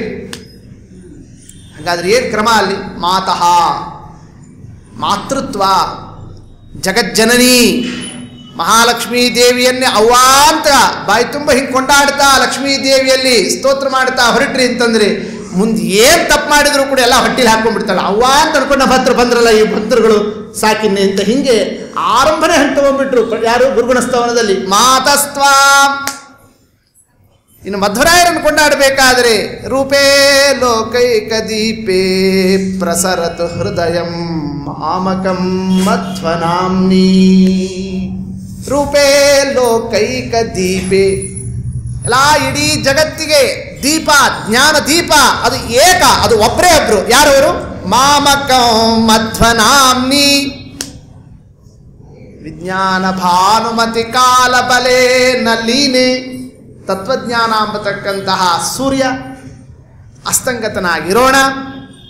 ಎಲ್ಲ ಕಡೆಯಲ್ಲೂ ಕೂಡ ದುರ್ವಾದ ಎಂಬತಕ್ಕಂತಹ ಕತ್ತಲಿ ಪ್ರಸಾರ ಮಾಡುತ್ತಾ ಬರೋಣ. ದೇವತಾ ಲೋಕದಲ್ಲಿ ಸಜ್ಜನ ಜಗತ್ತಿಗೆ ಜ್ಞಾನ ದೀಪವನ್ನೇ ನೀಡತಕ್ಕಂತಹ ಅಧಿಕಾರಿಗಳು ಯಾರು ಎಂಬತಕ್ಕ ಆ ಒಂದು ವಿಚಾರದಲ್ಲಿ ನಮ್ಮ ಸ್ವಾಮಿ ಯಾರಿಗೆ ಆದೇಶವನ್ನು ಕೊಟ್ಟಾಗ ಮುಖ್ಯ ಪ್ರಾಣದೇವರಿಗೆ, ಮತ್ತಾರೂ ಈ ಕಾರ್ಯವನ್ನು ಮಾಡಲಿಕ್ಕೆ ಸಮರ್ಥರಲ್ಲ. ಅದೆಲ್ಲ ಬುದ್ಧಿಯಲ್ಲಿಟ್ಟುಕೊಂಡು ರೂಪೇ ಲೋಕೈಕ ದೀಪೇ, ಜಗತ್ತಿಗೆ ಏಕದೀಪೆ. ಇವ್ರು ಮಾಡಿದ್ರು ಆಗ್ತದೆ, ಅವ್ರು ಮಾಡಿದ್ರು ಆಗ್ತದೆ ಅಂತಿದ್ರೆ ವಾಯುದೇವರು ಯಾಕೆ ಬರಬೇಕಾಗಿತ್ತು ಅವತಾರ ಮಾಡಿ? ಇನ್ಯಾರೂ ಮಾಡಲಿಕ್ಕೆ ಶಕ್ಯ ಇಲ್ಲ ಎಂಬತಕ್ಕ ಸ್ಥಿತಿಯಲ್ಲಿ ಅವತಾರ ಮಾಡಿ ಬಂದಿರತಕ್ಕಂತಹ ಜ್ಞಾನ ದೀಪ ಮಾಮಕಂ ಮಧ್ವನಾಮ್ನಿ. ಇದು ಮಧ್ವರಾಯರ ಗುರುಗುಣಸ್ತವನ, ಮಧ್ವರಾಯರ ತರುವಾಯ. ಟೀಕಾಕೃತ್ಪಾದರನ್ನು ಕೊಂಡಾಡಬೇಕಾದರೆ ತ್ರಿಭುವನ ವಿದಿತಾಶ್ಚರ್ಯಚರ್ಯೋ ಜಯಾರ್ಯ. ಆಶ್ಚರ್ಯಚರ್ಯ, ಆಶ್ಚರ್ಯಕರ ಚರಿತ್ರೆ ಅದು. ಅದೇ ಒಂದು ದೊಡ್ಡ ಗುಣ ಎಲ್ಲಿ? ಟೀಕಾಕೃತ್ಪಾದರಲ್ಲಿ. ಕಾರಣ ಹುಟ್ಟಿದ್ದು ರಾಜರ ಮನೆಯಲ್ಲಿ, ಬೆಳೆದಿದ್ದು ರಾಜವೈಭವದಿಂದ. ಒಳ್ಳೆ ಚಲೋ ಪಂಡಿತರ ಮನೆಯಲ್ಲೇ ಹುಟ್ಟಿದ್ರಪ್ಪ. ಇತ್ಲಾಗ್ ಪಂಡಿತರು, ಅತ್ಲಾಗ್ ಪಂಡಿತರು, ಅಜ್ಜ ಪಂಡಿತ, ಸಾಧುಮಾವ ಪಂಡಿತ, ಅತ್ಲಾಗ್ ಪಂಡಿತರು, ಇತ್ಲಾಗ್ ವಿಜ್ಞಾನಿಗಳು ಅವ್ರ ಮಧ್ಯದಲ್ಲೇ ಬೆಳೆದಿದ್ದಾರೆ. ಆದ್ದರಿಂದ ಅಂಥ ಒಂದು ವಿದ್ವತ್ ಬಂತು ಅಂತ ಅಲ್ಲಿಕ್ಕೆ ಅವಕಾಶನೇ ಇಲ್ಲ. ಕೇವಲ ಅಶ್ವವಿದ್ಯಾ, ಶಸ್ತ್ರವಿದ್ಯಾ, ರಾಜವಿದ್ಯಾ, ಆಕ್ರಮದ ಒಂದು ಶ್ರೀಮಂತಿಕೆ, ಆ ಒಂದು ವೈಭವದ ಒಂದು ಸಂದರ್ಭದಲ್ಲಿ ಅಲ್ಲಿ ಆ ಮನೆತನದಲ್ಲಿ ರಘುನಾಥರಾಯನ ಮನೆಯಲ್ಲಿ ಹುಟ್ಟಿ ಅದರಂತೆಯೇ ಬೆಳೆದು ಒಂದು 8-10 ವರ್ಷಕ್ಕಾದರೂ ಬಂದು ಅಲ್ಲಿ ಇಲ್ಲಿ ಪಾಠಶಾಲಾಗೆ ಸೇರಿಕೊಂಡು ಓದಿದ್ರು, ಅಧ್ಯಯನ ಮಾಡಿದ್ರು ಅಂತನೂ ಅಲ್ಲ. ಮದುವೆನೂ ಆಗಿ ಹೋಗಿಬಿಡ್ತು. 2 ಮದುವೆ ಆಯಿತು, ಒಂದಕ್ಕಲ್ಲ. ಯಾಕಂದ್ರೆ ಜಾತಕದಲ್ಲಿ ಹೇಳಿದ್ದವರಿಗೆ ಇವ್ರಿಗೆ ಸ್ವಲ್ಪ ಯಾಕೋ ಸನ್ಯಾಸ ಯೋಗ ಇದ್ದಂಗಿದೆ ಅಂತ ಕೇಳಿ ಅದಕ್ಕೆ ಅವರಪ್ಪ ಏನು ಮಾಡಿದ್ದ? ಒಂದಲ್ಲ 2 ಮದುವೆ ಮಾಡಿದ್ರು ಅವರಿಗೆ. ಅಷ್ಟೆಲ್ಲ ಆಗಿ ನಾ ಸ್ಪೃಶತ್ತ, ಆದರೆ ಇನ್ನೂ ಮನೆಗೆ ತುಂಬಿಸ್ಕೊಂಡಿಲ್ಲ, ಪತ್ನಿಯನ್ನೇ ಪರಿಗ್ರಹವನ್ನು ಸ್ಪರ್ಶ ಮಾಡಿಲ್ಲ ಅವರು. ಅಂತಹ ಒಂದು ಸಂದರ್ಭದಲ್ಲಿ ಆಗ ಒಂದು ನೀರು ಕುಡಿಯತಕ್ಕ ಸಂದರ್ಭದಲ್ಲಿ ಬಾಯನ್ನೇ ನೀರಿಗೆ ಹಚ್ಚಿ ಆ ಪಾನವನ್ನು ಮಾಡತಕ್ಕ ಕುದುರೆಯನ್ನು ಓಡಿಸ್ತಾನೆ. ಕುದುರೆಯಿಂದ ಇಳಿದೇನೆ ಆ ನೀರನ್ನು ಕುಡಿಯತಕ್ಕ ಚಾತುರ್ಯವನ್ನು ತೋರಿಸ್ತಾ ನಮ್ಮ ಟೀಕಾಕೃತ್ಪಾದರು ಪೂರ್ವಾಶ್ರಮದಲ್ಲಿ ಏನೊಂದು ಲೀಲಾವನ್ನು ಮಾಡಿದರು ಅದನ್ನು ಅತ್ಲಾಗಿರೋ ದಡದಲ್ಲಿ ಅಕ್ಷೋಭ್ಯ ತೀರ್ಥರು ನೋಡೋಣ. ಅಲ್ಲಿಂದಲೇ ಅವರು ಕಿಂಪಶ ಪೂರ್ವದೇಹೆ, ಏನೋ ಏನು ಹಿಂದಿನ ಜನ್ಮದಲ್ಲಿ ಪಶುನಾ ನೀನು? ಹಿಂಗೆ ಬಾಯಿ ಹಚ್ಚಿ ನೀರು ಕುಡಿತೀಯಲ್ಲ. ಮೇಲ್ನೋಟಕ್ಕೆ ಈ ಅರ್ಥದಲ್ಲಿ ಮಾತನಾಡಿದರು, ಆದರೆ ಒಳಗಿಂದ ಅರ್ಥ ಬೇರೆ ಇತ್ತದು. ಕಿಂ ಪಶು ಪೂರ್ವದೇಹೆ, ಹಿಂದಿನ ಜನ್ಮದಲ್ಲಿ ಪಶು ಏನೋ ಅಲ್ಲ, ಈಗ ಪಶು ಆಗ್ತಾ ಇದೆಯಾ? ಹಿಂದಿನ ಜನ್ಮದಲ್ಲಿ ಪಶು ಆಗಿದ್ರೂ ಆಗ ಗೂಳಿಯಾಗಿ ಎತ್ತಾಗಿ ಬಂದು ಮಧ್ವರಾಯರ ಗ್ರಂಥವನ್ನು ಹೊತ್ಕೊಂಡು ಹೋಗತಕ್ಕ ಸೇವಾವನ್ನು ಮಾಡುತ್ತಿದ್ರೂ ಕೂಡ ಮಧ್ವರಾಯರ ಪಾಠ ಪ್ರವಚನ ಶ್ರವಣವನ್ನು ಮಾಡಿ ಜ್ಞಾನವನ್ನು ಪಡೆದಿದ್ದರಿಂದ ಅದು ಪಶು ಜನ್ಮ ಅಲ್ಲ, ಅದು ಜ್ಞಾನ ಶರೀರ ಆಗಿತ್ತು. ಈಗ ಜ್ಞಾನ ಶರೀರವನ್ನು ಪಡೆದು ಕೂಡ ಪಶುವಿನಂತೆ ಹೋಗ್ತೀಯಲ್ಲ, ಕೆಂ ಪಶು ಪೂರ್ವದೇಹ, ಹಿಂದಿನ ಜನ್ಮದಲ್ಲಿ ಪಶು ಏನೇನೋ ಅಲ್ಲ, ಈ ಜನ್ಮದಲ್ಲಿ ಪಶು ಆಗ್ತೀಯಲ್ಲ ಅಂತ ಅದರ ಅರ್ಥ. ಯಾರಂದ್ರೆ ಇದನ್ನೇ ಅಕ್ಷೋಭ್ಯ ತೀರ್ಥರು ಹೇಳಿದರೆ ಎಲ್ಲ ಸ್ಮರಣೆ ಬಂದುಬಿಡುತ್ತೆ ಅವರಿಗೆ. ಟೀಕಾಕೃತ್ಪಾದರಿಗೆ ಸರ್ವಸ್ವವನ್ನು ಕೂಡ ತ್ಯಾಗವನ್ನು ಮಾಡಿದರು, ಅವರ ಪಾದಾಕ್ರಾಂತರಾದರು. ಅವರಿಂದ ಅಧ್ಯಯನವನ್ನೇ ಏನು 16 ವರ್ಷದ ಮೇಲೆ ಆರಂಭ. ಇನ್ನು 16 ವರ್ಷದಲ್ಲಿ ಶ್ರೀಮನ್ ನ್ಯಾಯಸುಧಾದಿ ಸಕಲ ಗ್ರಂಥವನ್ನು ನಿರ್ಮಾಣವನ್ನು ಮಾಡಿ ಜಗದುದ್ಧಾರವನ್ನು ಮಾಡ್ತಾರೆ ಅಂತಂದ್ರೆ ಅವರು ಆಶ್ಚರ್ಯ ಚರ್ಯೋ ಜಯಾರ್ಯ. ಅವರ ಚರ್ಯ, ಅವರ ಚರಿತ್ರೆ ಅದು ಅತ್ಯಾಶ್ಚರ್ಯ. ಅದು ಹೆಂಗೆ ಸಾಧ್ಯ? ಕೇವಲ 16 ವರ್ಷದಲ್ಲಿ 16ನೇ ವರ್ಷಕ್ಕೆ ಆರಂಭ ಮಾಡಿ 32 ವರ್ಷದೊಳಗೆ ಇಂತಹ ಸಕಲ ಸುಧಾದಿ ಗ್ರಂಥಗಳನ್ನೇ ನಿರ್ಮಾಣವನ್ನು ಮಾಡತಕ್ಕಂತಹ ಒಂದು ವಿದ್ಯಾ ಸಂಪತ್ತು ಅವರಿಗೆ ಬಂತು ಅಂತಂದರೆ ಅದು ಓದೋದ್ರಿಂದ ಬರೋದಲ್ಲ. ಅಭ್ಯಾಸದಿಂದ ವಿದ್ಯಾ ಬರ್ತದೆ, ಜ್ಞಾನ ಬರ್ತದೆ ಅಂತ ತಿಳಿದಿದ್ರೆ ಅದು ಇಂಗ್ಲೀಷ್ ವಿದ್ಯೆ ಅಲ್ಲ, ಅದು ಲೌಕಿಕ ವಿದ್ಯೆ ಅಲ್ಲ. ಅದು ಅಲ್ಲಿ ಪರಿಶ್ರಮ ಅದು ಇದು ಇದಕ್ಕೆಲ್ಲ ಕಾರಣ. ಅದು ಶಾಸ್ತ್ರ ವಿದ್ಯಾ ಬರಬೇಕು ಅಂತಂದರೆ ಅವರೇ ಅಂದಿದ್ದಾರೆ. ಅವರು ನ ಶಬ್ದಾಬ್ಧೋ ಗಾಢಾಃ ನ ಚ ನಿಗಮ ಚರ್ಚಾಸು ಚತುರಾಃ ನ ಚ ನ್ಯಾಯೇ ಪ್ರೌಢಾಃ ನ ಚ ವಿದಿತ ವೇದ್ಯಾಪಿ ವಯಂ. ನಾವು ವ್ಯಾಕರಣ ಓದಿಲ್ಲ, ಮೀಮಾಂಸಾ ಗೊತ್ತಿಲ್ಲ, ತರ್ಕಶಾಸ್ತ್ರ ಗೊತ್ತಿಲ್ಲ, ಅಥವಾ ಏನು ಓದದೇ ಇದ್ರೂ ಕೆಲವು ಸಲ ಕೇಳಿ ಕೇಳಿ ಕೇಳಿ ಕೇಳಿ ಕೇಳಿ ಏನಾಗಿರ್ತಾರಂತೆ, ಅಸಾಧ್ಯ ಪಕ್ವ ಆಗಿಬಿಟ್ಟಿರ್ತಾರಂತೆ. ಹಾಗೆ ಯಾವ ಕ್ರಮದಲ್ಲೂ ಕೂಡ ನಮಗೆ ಜ್ಞಾನ ಬರಲಿಕ್ಕೆ ಅವಕಾಶ ಆಗಿಲ್ಲ. ಮತ್ತೆ ಹೆಂಗೆ ನೀವು ಸುಧಾ ಬರೀತೀರಿ? ಶ್ರೀಮನ್ ನ್ಯಾಯ ಸುಧಾ ಗ್ರಂಥ ನಿರ್ಮಾಣ ಹೆಂಗೆ ಮಾಡಿದ್ರಿ ಅಂತಂದ್ರೆ ಪರಂ ಶ್ರೀಮತ್ ಪೂರ್ಣ ಪ್ರಮತಿ ಗುರು ಕಾರುಣ್ಯ ಸರಣಿಂ ಪ್ರಪನ್ನ ಮಾನ್ಯಾಸ್ಮಃ ಕಿಮಪಿ ಚ ವದಂತೋಪಿ ಮಹತಾ. ಪೂರ್ಣ ಪ್ರಮತಿ ಗುರು ಕಾರುಣ್ಯ ಸರಣಿ ಮಧ್ವರಾಯರಿದ್ದಾರಲ್ಲ, ಅವರೇನು ನನ್ನ ಮೇಲೆ ಕರುಣಾದೃಷ್ಟಿಯನ್ನಿಟ್ಟಿದ್ದಾರೆ ಅಂದರೆ ಟೀಕಾಕೃತ್ಪಾದರಲ್ಲಿರ್ತಕ್ಕ ಗುರುಗುಣ ಯಾವುದದು? ಮಧ್ವರಾಯರ ಕಾರುಣ್ಯ. ಆ ಮಧ್ವರಾಯರ ಕಾರುಣ್ಯ ಇತ್ತು ಅಂತಂದರೆ ಎಂತಹ ಒಂದು ಅತ್ಯಲ್ಪವಾಗಿರತಕ್ಕ ಕಾಲದಲ್ಲೂ ಕೂಡ ದೇವಾದಿ ದೇವತೆಗಳು ನಿಬ್ಬೆರಗಾಗಬೇಕು, ಅಂತಹ ಒಂದು ವಿದ್ಯಾ ಪ್ರಕಾಶ ಆಗ್ತದೆ ಅನ್ನೋದಕ್ಕೆ ಯಾರು ಸಾಕ್ಷೀಭೂತರು? ತ್ರಿಭುವನ ವಿದಿತಾಶ್ಚರ್ಯ ಚರ್ಯೋ ಜಯಾರ್ಯ. ಹಿಂಗೆ ಟೀಕಾಕೃತ್ಪಾದರ ಗುರುಗುಣ ಸ್ತವನ. ಇನ್ನು ವ್ಯಾಸರಾಜರು ಅವರಲ್ಲಿರೋ ಗುರುಗುಣ ಯಾವುದು ಅಂತಂದರೆ, ವ್ಯಾಸರಾಜರು ಅಂತಂತಂದರೆ ಸಕಲ ವಾದಿಗಳನ್ನೇ ತಮ್ಮ ತಮ್ಮ ಗುಹಾದಲ್ಲಿ ಸೇರಿಕೊಂಡಿರತಕ್ಕಂಥ ಹುಲಿ ಸಿಂಹ ಇವನ್ನೆಲ್ಲವನ್ನು ಕೂಡ ಹೊರ ಎಳೆದು ಬರ್ರಿ ನೋಡ್ರಿ ನಮ್ಮ ಮಧ್ವ ಸಿದ್ಧಾಂತ ಏನಿದೆ ಎಂಬತಕ್ಕಂಥದ್ದನ್ನು ತೋರಿಸ್ತಾ ನೇತ್ರಾಣಿ ವತ್ರಯೋಪಿ ತ್ರಿಜಗತಿನ್ ಹರೇ ಇಂಧತೆ ಯತ್ ಪ್ರಬಂಧ. ಅವರೇನು ಭಾಳ ಗ್ರಂಥ ಬರಲಿಲ್ಲ ಅವರು ವ್ಯಾಸರಾಜ. ಎಷ್ಟು ಗ್ರಂಥ ಬರೆದಿದ್ದಾರೆ ಅವರು? 3. ಅದಕ್ಕೆ ವಾದೀಂದ್ರ ತೀರ್ಥರಂದರು ಅವು ಬರೇ 3 ಗ್ರಂಥ ಅಲ್ಲ, ಅವು ಮಧ್ವ ಸಿದ್ಧಾಂತ ನಾಮ್ನಃ. ಮಧ್ವ ಸಿದ್ಧಾಂತ ಅಂಬತಕ್ಕಂತಹ ಏನು ನಮ್ಮ ನರಸಿಂಹದೇವರಿದ್ದಾರಲ್ಲ, ಆ ನರಸಿಂಹದೇವರ 3 ಕಣ್ಣುಗಳು ಯಾವುದದು? ವ್ಯಾಸರಾಜರು ಮಾಡಿರತಕ್ಕ ನ್ಯಾಯಾಮೃತ, ಚಂದ್ರಿಕಾ, ತರ್ಕತಾಂಡವ 3 ಗ್ರಂಥವನ್ನು ಮಾಡಿದ್ದಾರಲ್ಲ, ನಮ್ಮ ಮಧ್ವ ಸಿದ್ಧಾಂತದ 3 ಕಣ್ಣಿನಂತೆ ಅವನನ್ನು ವ್ಯವಸ್ಥಾವನ್ನು ಮಾಡಿದ್ದಾರೆ. ನಮ್ಮ ಸ್ವಾಮಿ 2 ಕಣ್ಣು ಬಿಟ್ಟಿದ್ದ ಅಂದರೆ ಚಂದ, 3ನೇ ಕಣ್ಣು ಬಿಟ್ಟ ಅಂತಂದ್ರೆ ಗೋವಿಂದ ಅಷ್ಟೇ. ಹಾಗೆ ಎಲ್ಲವನ್ನೂ ಕೂಡ ಆಹುತಿ ತಗೊಳ್ತಕ್ಕಂಥ ಪ್ರಳಯ ಕಾಲ ನಮ್ಮ ಸ್ವಾಮಿ. ಅಂತಹ ವ್ಯಾಸರಾಜರ ಗ್ರಂಥಗಳು ಅಂದರೆ ಎಲ್ಲ ದುರ್ಮತಗಳನ್ನೇ ಸೀಳಿ ಹಾಕತಕ್ಕ ಗುರುಗುಣಸ್ತವನ. ಯಾರ್ದು? ವ್ಯಾಸರಾಜರು. ಈ ವೈಭವವನ್ನು ನೋಡ್ರಿ ಅವರಲ್ಲಿ. ಇನ್ನು ವ್ಯಾಸರಾಜರ ತರುವಾಯ ವಿಜೇಂದ್ರ ಸ್ವಾಮಿಗಳವರನ್ನು ಕೊಂಡಾಡಬೇಕಾದರೆ ಒಬ್ಬೊಬ್ಬರಲ್ಲಿ ಒಂದೊಂದು ವಿಶೇಷ ಗುಣ ಇದೆ. ಒಬ್ಬರು ಜ್ಞಾನಿಗಳನ್ನೇ ಹೆಸರು ಹೇಳಿದ್ರೆ ಸಾಕು, ಓ ಇವರು ಇದಕ್ಕೆ ಇಂಥ ಒಂದು ವಿಶೇಷತೆ ಇವ್ರದ್ದು ಅಂತ ನಮ್ಮ ತಲೆಯಲ್ಲಿ ಬಂದುಬಿಡ್ತದೆ. ಹೌದಷ್ಟೇ. ವಾದರಾಜರು ಅಂದ್ಕೊಳ್ಳೆ ಕವಿತ್ವ, ಅವ್ರ ಕಾವ್ಯ, ಅವ್ರ ಕವಿತಾ, ಅದರ ಚಾತುರ್ಯ, ಹೆಸರೇ ಅವ್ರಿಗೇನು ಯುಕ್ತಿ ಮಲ್ಲಿಕಾಕಾರರು ಅಂತ. ಯುಕ್ತಿ ಏನೊಂದು ವಿಚಾರ ತಗೊಂಡ್ರು ಅದರಲ್ಲಿ ಯುಕ್ತಿಯನ್ನೇ ವಿನ್ಯಾಸ ಮಾಡತಕ್ಕಂತಹ ಒಂದು ವಿಶೇಷತೆ ಅದು ಯಾರ್ದದು? ವಾದರಾಜರು. ಇನ್ನು ವಿಜೇಂದ್ರ ಸ್ವಾಮಿಗಳವರು ತಗೊಂಡ್ರೆ ಚಾತುರ್ಯೈಕಾ ಕೃತಿರ್ಯಃ ಚತುರಧಿಕ ಶತಗ್ರಂಥ ರತ್ನ ಪ್ರಣೇತ. ವಿಜೇಂದ್ರ ಸ್ವಾಮಿಗಳವರ ಗುರುಗುಣ, ದೊಡ್ಡ ಗುಣ ಯಾವುದದು ಅಂತಂದರೆ ಚಾತುರ್ಯ. ಏನು ವಿಚಾರ ಬಂದರೂ ಅದನ್ನೇ ಚಾತುರ್ಯದಿಂದ ಹೇಳೋದರಲ್ಲಿ ಯಾರು ಸಿದ್ಧಹಸ್ತರು? ವಿಜೇಂದ್ರ ಸ್ವಾಮಿಗಳವರು. ಹಿಂಗೆ ವಿಜೇಂದ್ರ ಸ್ವಾಮಿಗಳವರ ಗುಣವನ್ನೇ ಅವ್ರ ಕಥಾದಲ್ಲಿ ಕೇಳ್ತೀವಿ ನಾವು. ಭಾಳ ಚತುರ ಮಾತನಾಡೋರು ಅಂತ. ಈ ಚಾತುರ್ಯ ಅನ್ನೋ ಗುಣ ಇದೆಯಲ್ಲ, ಅದು 100 ಮಾತನಾಡೋದನ್ನು 2 ಮಾತಿನಲ್ಲಿ ಕೆಲಸ ಮಾಡಿಸ್ತದೆ. ಅಂತಹ ಚಾತುರ್ಯ ಇತ್ತು ಅಂತಂಥದ್ದು. ಅದೇ ಚಾತುರ್ಯದ ಲಕ್ಷಣ. ಭಾಳ ಮಾತನಾಡಿದ್ರೆ ಉಪಯೋಗ ಇಲ್ಲ, 2 ಮಾತಿನಲ್ಲಿ ಎಲ್ಲ ಮುಗಿಸಿಬಿಡಬೇಕು.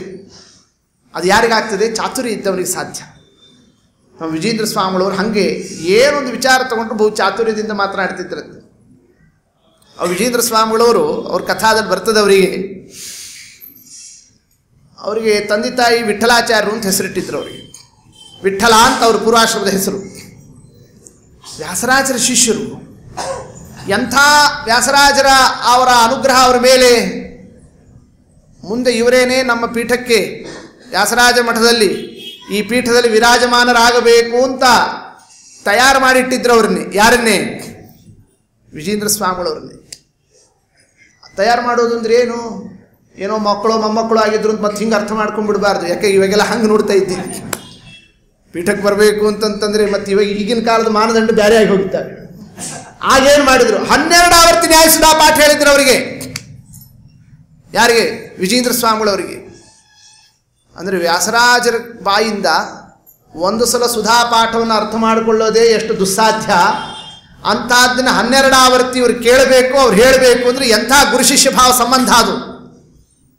ಅಂಥ ವಿದ್ವತ್ತವರಿಗೆ ಆಗಲೇ ಅವ್ರಿಗೆ ಸನ್ಯಾಸನೂ ಕೊಟ್ಟಿದ್ದರು. ಆಗ ಅವರಿಗೆ ಇದ್ದಂತಹ ಹೆಸರು ವಿಷ್ಣು ತೀರ್ಥರು ಅಂತ. ತಂದೆ ವಿಠಲಾಚಾರ್ಯರು ಅಂತ ಹೆಸರಿಟ್ಟಿದ್ದರು ತಂದೆ ತಾಯಿಗಳು. ಆಮೇಲೆ ವ್ಯಾಸರಾಜರು ಸನ್ಯಾಸ ಕೊಟ್ಟಾಗ ಹೆಸರು ವಿಷ್ಣು ತೀರ್ಥರು. ಸುರೇಂದ್ರ ತೀರ್ಥರು ಅವರು ಒಂದಾವರ್ತಿ ವ್ಯಾಸರಾಜರ ಸಂಸ್ಥಾನಕ್ಕೆ ಬಂದಾಗ ನೋಡಿದರು ಈ ವಿಷ್ಣು ತೀರ್ಥರನ್ನೇ. ಅಲ್ಲ, ಏನು ವಿದ್ಯಾ ಇವರಲ್ಲಿ ತುಂಬುತ್ತಾ ಇದ್ದಾರೆ, ಈ ವಿದ್ಯಾ ಸಂಪತ್ತು ನಮ್ಮ ಸಂಸ್ಥಾನಕ್ಕೆ ಬೇಕು ಅಂತ ನೋಡಿ. ಆ ಕಾಲದಲ್ಲಿ ಅದರ ಅಪೇಕ್ಷೆ ಇರ್ತಿತ್ತು. ಹಿಂದೆಲ್ಲ ವ್ಯಾಸರಾಜರು, ವಿಜೇಂದ್ರ ಸ್ವಾಮಿಗಳು, ವಾದರಾಜರು ಅವ್ರ ಕಾಲದಲ್ಲಿ ನೀವು ಇಷ್ಟೆಲ್ಲ ಕಥೆಗಳಿದ್ದಾವಲ್ಲ, ಎಲ್ಲ ದಿಗ್ವಿಜಯಗಳು ವ್ಯಾಸರಾಜ ವಿಜಯ ಅಂತಿದೆ, ಅದರಂತೆಯೇ ವಿಜಯ ವಾದರಾಜರದಿದೆ, ಅದರಂತೆ ವಿಜೇಂದ್ರ ಸ್ವಾಮಿಗಳವ್ರದ್ದಿದೆ, ಟೀಕಾರಾಯರದಿದೆ. ಯಾರಿಗಾದರೂ ಕೂಡ ಯತಿಗಳ ಆ ಪ್ರಾಚೀನ ಜ್ಞಾನಿಗಳ ಕಥಾದಲ್ಲಿ ಇವರು ಇಂಥ ಸೈಟ್ ಮಾಡಿದರು, ಇಂಥ ಬಿಲ್ಡಿಂಗ್ ಕಟ್ಸಿದ್ರು, ಇಂಥದ್ದು ಅದನ್ನು ಮಾಡಿದರು, ಇದನ್ನು ಮಾಡಿದರು, ಎಲ್ಲಾದರೂ ಏನಾದರೂ ಕೇಳಿರಾ? ಓರಪ್ಪ ಮಧ್ವರಾಯರು ಮಾಡಿದ್ರಾ? ಅದಿಲ್ಲ. ಅವ್ರಿಗೆಲ್ಲ ಸಂಪತ್ತು ಯಾವುದು? ವಿದ್ಯಾ ಸಂಪತ್ತು. ಎಂಥ ವಿದ್ಯಾ ಈ ವಿಷ್ಣು ತೀರ್ಥರಲ್ಲಿ. ಆಪೋಷಣ ತಗೊಂಡು ಹಿಡ್ಕೊಂಡಿದ್ದಾಗ ದ್ವಾದಶಿ ಆಪೋಷಣ ತಗೊಳ್ಳಿಲ್ಲ ಅವರು. ವ್ಯಾಸರಾಜರು ಯಾಕೆ ತಗೊಳ್ರಿ ಅಂತಂದರು. ಸುರೇಂದ್ರ ತೀರ್ಥ ಇಲ್ಲ, ನಾವು ಕೇಳಿದ್ದು ನೀವು ಕೊಟ್ಟರೆ ನಾವು ತಗೋತೀವಿ ಅಂತ. ವ್ಯಾಸರಾಜರವರು ಬರೇ ಸಾಮಾನ್ಯ ವ್ಯಾಸತೀರ್ಥರಲ್ಲ, ಅವರು ರಾಜಾದಿರಾಜರಾಗಿ ಮೆರೆದಂತಹ ವೈಭವ ಇದೆ ಅವರಿಗೆ. ಬೇಕಾದ ಕೇಳ್ರಿ ಅಂತಂದ್ರೆ ಇವ್ರೇನು ಕೇಳಿದ್ರು? ಏನು ಗ್ರಾಮ ಕೇಳಿದ್ರಾ, ಐಶ್ವರ್ಯ ಕೇಳಿದ್ರಾ, ಬಂಗಾರ ಕೇಳಿದ್ರಾ, ಪಲ್ಲಕ್ಕಿ ಕೇಳಿದ್ರಾ, ಜ್ಞಾನ ಕೇಳಿದ್ರಾ, ಮೆರವಣಿಗೆ ಕೇಳಿದ್ರಾ, ಬೇರೆ ಯಾವುದಾದ್ರೂ ಕೂಡ ಅದು ಇದು ಸ್ಯಾಂಕ್ಷನ್ ಮಾಡಿರಿ, ನೀವು ರಾಜವೈಭವದಲ್ಲಿ ಇದ್ದೀರಿ, ಅದು ಬೇಕು ಇದು ಬೇಕು ಅಂತ ಕೇಳ್ಕೊಂಡ್ರಾ? ಸುರೇಂದ್ರ ಕೇಳಿದ್ದೇನಾಗ ಅವ್ರ ಹತ್ರ? ನಿಮ್ಮ ಶಿಷ್ಯರನ್ನು ನಮಗೆ ಕೊಡ್ರಿ ಅಂತ ಕೇಳಿದ್ರು. ಬ್ಯಾರೆ ಸರ್ವಸ್ವ ಲೋಕ ಕೇಳಿದ್ರು ಕೊಟ್ಬಿಡ್ತಿದ್ರು. ಅಂಥ ಶಿಷ್ಯನನ್ನು ಕೊಡಬೇಕು ಅಂತಂದರೆ ವ್ಯಾಸರಾಜರು ಕ್ಷಣಕಾಲ ವಿಚಾರ ಮಾಡಿದರು. ನಮ್ಮ ಸಂಸ್ಥಾನಕ್ಕೆ ಮುಂದೆ ಇವ್ರನ್ನೇ ತರಬೇಕು ಅಂತ ನಾವು ಅಪೇಕ್ಷೆ ಇಟ್ಕೊಂಡು ಮಾಡಿದ್ವಿ. ದೇವರು ಈಗ ಅವರ ಆಪೋಷಣ ಹಿಡ್ಕೊಂಡು ನಿಂತಿದ್ದಾರೆ. ಅವರು ಅವಶ್ಯ ಆಗಲಿ ಅಂತಂದ್ರು. ಎಂಥ ತ್ಯಾಗ ಅವರು ವ್ಯಾಸರಾಜರು. ಇನ್ನೊಬ್ರು ಯಾರಾದರೂ ಕೂಡ ಅದಕ್ಕೆ ಹೂಂತಂತಾರ? ಅವಶ್ಯ ಆಗಲಿ. ಇಲ್ಲಿದ್ದರೆ ಕೃಷ್ಣ ಪರಮಾತ್ಮನ ಸೇವಾ, ಅಲ್ಲಿ ಹೋದರೆ ರಾಮದೇವ್ರ ಸೇವಾ. ಯಾರು ಸೇವಾ ಮಾಡಿದ್ರು ಒಂದೇನೆ ಅಂತ ಕ್ಷಣ ಅವರನ್ನು ಕೊಟ್ಟು ಬಿಡೋಣ. ಅದರಂತೆಯೇ ಮುಂದೆ ಅವರೇನೆ ದಂಡ ವ್ಯತ್ಯಾಸವನ್ನು ಮಾಡಿದಾಗ ಬಂದಿರತಕ್ಕಂತಹ ಮಹಾನುಭಾವರೇ ವಿಜೇಂದ್ರರು. ಅವರಿಗೆ ನಾಮಕರಣವನ್ನು ಮಾಡಿದರು. ವಿಷ್ಣು ತೀರ್ಥರು ಹೋದರು, ವಿಜೇಂದ್ರರು ಅಂತಾದರು. ಆ ಸಂದರ್ಭದಲ್ಲಿ ವೇದಾಂತ ಸಿಂಹಾಸನದಲ್ಲಿ ಕೂತಾಗ ಆಗ ಋಗ್ಭಾಷ್ಯವನ್ನೇ ಪ್ರವಚನವನ್ನು ಮಾಡತಕ್ಕ ಸಂದರ್ಭದಲ್ಲಿ ಬಹಳ ಚಾತುರ್ಯ ಮಾತನಾಡ್ತಿದ್ರಲ್ಲ ಅವರು. ಏನೊಂದು ಬಂದರೂ ಚಾತುರ್ಯದ ಮಾತು. ನಿರ್ವಿಕಾರೋಕ್ಷರ ಶುದ್ಧ ಪರಂಜ್ಯೋತಿ ಸನಾತನಃ, ಈ ವೇದವಾಕ್ಯವನ್ನೇ ವಿವರಣೆಯನ್ನು ಮಾಡ್ತಾ ಪರಮಾತ್ಮ ಒಬ್ಬನೇ ನಿರ್ವಿಕಾರ, ಉಳಿದ ಜೀವರಾಶಿಗಳೆಲ್ಲ ನಾನಾ ವಿಕಾರಕ್ಕೆ ಒಳಗಾಗುತ್ತಾರೆ ಅನ್ನೋದನ್ನೇ ವೇದಶಾಸ್ತ್ರಗಳು ಸಾರ್ತಾ ಇದ್ದಾರೆ. ನಿರ್ವಿಕಾರತ್ವ ಎಂಬುದು ಭಗವಂತನ ಲಕ್ಷಣ. ಜೀವರಿಗೆ ವಿಕಾರ ತಪ್ಪಿದ್ದಲ್ಲ, ನಾನೇ ಸಾಕ್ಷಿ ಅಂದ್ಬಿಟ್ರು. ಏನು ಹಾಗಂದ್ರೆ ನಾನೇ ಸಾಕ್ಷಿ ಅಂದ್ರೆ ಏನರ್ಥ ಕೇಳಿದ್ರಾಗ? ಹೌದು, ನಮ್ಮ ಅಪ್ಪ ಹೆಸರಿಟ್ಟರು ವಿಠ್ಠಲ ಅಂತಂದರು, ನಮ್ಮ ಗುರುಗಳು ವ್ಯಾಸರಾಜರ ಹೆಸರಿಟ್ಟರು ವಿಷ್ಣು ತೀರ್ಥ ಅಂತಂದರು, ಆಮೇಲೆ ಈಗ ಸುರೇಂದ್ರ ತೀರ್ಥರು ಹೆಸರು ಕೊಟ್ಟರು ವಿಜಯೇಂದ್ರರು ಅಂತ ಹೆಸರಿಟ್ರು. ವಿಕಾರ, ಅಕಾರ, ಇಕಾರ, ಉಕಾರ ಇದ್ದಂಗೆ ಈ ವಿ ಅನ್ನೋ ಕಾರ, ಈ ಅಕ್ಷರ ನಂಗೆ ತಪ್ಪಲೇ ಇಲ್ಲ. ಅಂದಮೇಲೆ 3 ಸಲ ಹೆಸರು ಬದಲಾವಣೆ ಆದರೂ ವಿಕಾರ ತಪ್ಪಲಿಲ್ಲ, ಅಂದಮೇಲೆ ಜೀವನಿಗೆ ವಿಕಾರ ತಪ್ಪಿದ್ದಲ್ಲ. ನೋಡಿ ಹಿಂಗೆ ಮಾತಾಡ್ತೀನಿ. ಚಾತುರ್ಯದ ಮಾತು ಹೀಗೆ. ಚಾತುರ್ಯೈಕಾಕೃತಿರ್ಯಶ್ಚತುರಧಿಕ ಶತಗ್ರಂಥ ರತ್ನ ಪ್ರಣೇತ. ವಿಜಯೇಂದ್ರ ಸ್ವಾಮಿಗಳವರು ಅಂತಂದ್ರೆ ಮನಸ್ಸಿನಲ್ಲಿ ಬರತಕ್ಕ ಗುಣ ಯಾವುದು? ಗುರುಗುಣ, ಚಾತುರ್ಯ. ಹೀಗೆ ವಿಜೇಂದ್ರ ಸ್ವಾಮಿಗಳವರ ಒಂದು ಪರಂಪರಾದ ಆ ಕ್ರಮವನ್ನು ಮನಸ್ಸಿನಲ್ಲಿ ತಗೊಂಡು ಆಮೇಲೆ ವಿಜಯೇಂದ್ರ ಕರಾಬ್ಜೋತ್ಥ ಸುಧೀಂದ್ರವರ ಪುತ್ರಕಃ. ವಿಜೇಂದ್ರ ಸ್ವಾಮಿಗಳವರ ತರುವಾಯ ಯಾರವರು? ಸುಧೀಂದ್ರ ತೀರ್ಥರು. ಏನು ಅವರಲ್ಲಿರ್ತಕ್ಕ ಗುರುಗುಣ ಯಾವುದು ಸುಧೀಂದ್ರ ಸ್ವಾಮಿಗಳವರಲ್ಲಿ ಅಂತ ವಿಚಾರ ಬಂದಾಗ, ಅಮಿತ ಕೃತಿ ರಚನಾ ಚಾರು ಚಾತುರ್ಯ ಹೃಷ್ಯತೆ ಕರ್ನಾಟಕ ಕ್ಷೋಣಿಪಾಲ ಪ್ರತಿಪದ ರಚಿತಾನೇಕ ರತ್ನಾಭಿಷೇಕ. ಬಹಳ ಅವರ ಕಾವ್ಯ ಸಂಪತ್ತು, ಪದ್ಯ ಸಂಪತ್ತು, ಸಾಹಿತ್ಯ ಸಂಪತ್ತು, ಅವರ ಮಾತಿನಲ್ಲಿರ್ತಕ್ಕಂತಹ ಒಂದು ಚಾತುರ್ಯ, ಅದನ್ನು ನೋಡಿ ಕರ್ನಾಟಕ ದೇಶದ ರಾಜ ಪ್ರತಿಪದ ರಚಿತಾನೇಕ ರತ್ನಾಭಿಷೇಕ.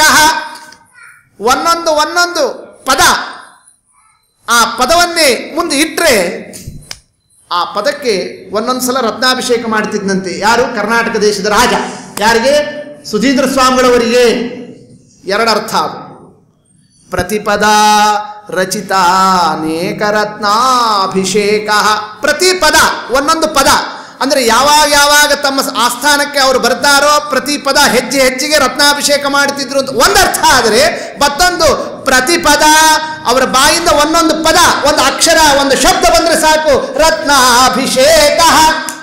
ಈ ಕ್ರಮದಿಂದ, ವೈಭವದಿಂದ ಸುಧೀಂದ್ರ ಸ್ವಾಮಿಗಳವರು ತಮ್ಮ ವಿದ್ಯಾ ಸಂಪತ್ತನ್ನು ತೋರಿಸಿರ್ತಕ್ಕಂತಹ ಮಹಾನುಭಾವರು. ಪತ್ರೀಶಾರೂಢ ಲಕ್ಷ್ಮೀ ಪತಿಪದ.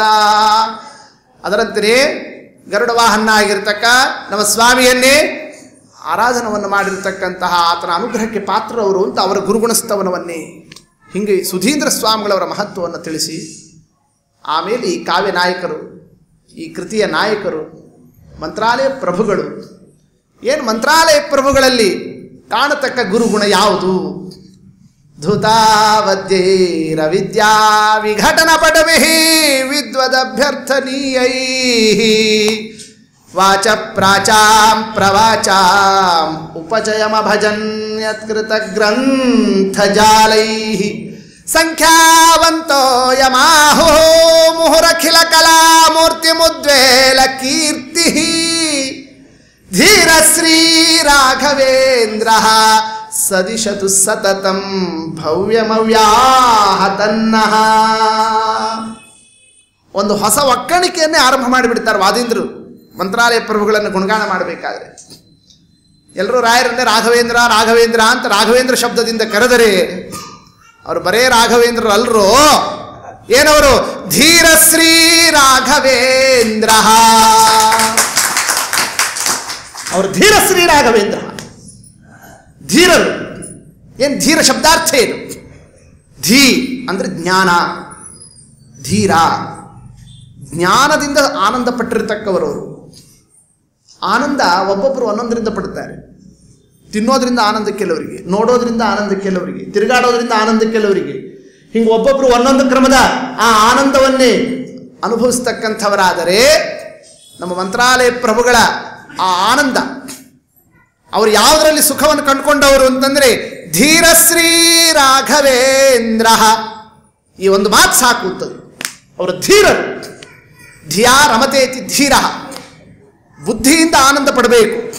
ಆ ಬೌದ್ಧಿಕ ಆನಂದ, ಆ ಜ್ಞಾನಾನಂದ ಸದಾ ಅದರಲ್ಲಿ ಮಗ್ನರಾಗಿರ್ತಕ್ಕಂಥವರು ರಾಘವೇಂದ್ರ. ಮತ್ತು ಹಂಗಿದ್ರು ಅಂತಲೇ ಅವ್ರ ಜೀವನ ಅಷ್ಟು ಏನು ಏರಿಳಿತ ಇದ್ದರೂ ಅದ್ರ ವ್ಯತ್ಯಾಸ ಅವ್ರಿಗೆ ಕಾಣಿಸ್ಲೇ ಇಲ್ಲ. ಅವರಿಗೆ ಎಷ್ಟವರಿಗೆ ಅವರ ಪೂರ್ವಾಶ್ರಮದ ಜೀವನದಲ್ಲಿ ವೆಂಕಟನಾಥಾಚಾರ್ಯರು ಅಂತ ಆಗಿದ್ದಾಗ ಏನು ಅಲ್ಲೋಲ ಕಲ್ಲೋಲದ ಸಂದರ್ಭ ಆಗೋಗಿದೆ.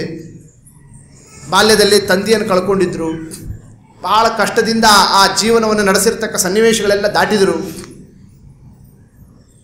ವಿದ್ಯಾವನ್ನಿ, ಅದು ಸಾಮಾನ್ಯ ವಿದ್ಯಾ ಅಲ್ಲ, ಅತ್ಯಂತ ಗಟ್ಟಿಯಾಗಿರ್ತಕ್ಕ ದೃಢವಾದಂತಹ ಶ್ರೇಷ್ಠ ವಿದ್ಯಾವನ್ನೇ ಅದರಿಂದ ಸಂಪತ್ತನ್ನು ಪಡೆದಿರ್ತ ಆ ವಿದ್ಯಾ ಸಂಪತ್ತನ್ನು ಪಡೆದು ಧೀರಶ್ರೀ ರಾಘವೇಂದ್ರ ಆ ಜ್ಞಾನಾನಂದದಲ್ಲಿ ಮುಳುಗಿದ್ದರಿಂದ ಅದು ಬಡತನ ಇರಲಿ, ಸಿರಿತನ ಇರಲಿ, ತಿನ್ಲಿಕ್ಕಿರಲಿ ಇಲ್ಲ, ಏನಾದರೂ ಕೂಡ ಅದಕ್ಕೆ ಕಿಮ್ಮತ್ತೇ ಇಲ್ಲ.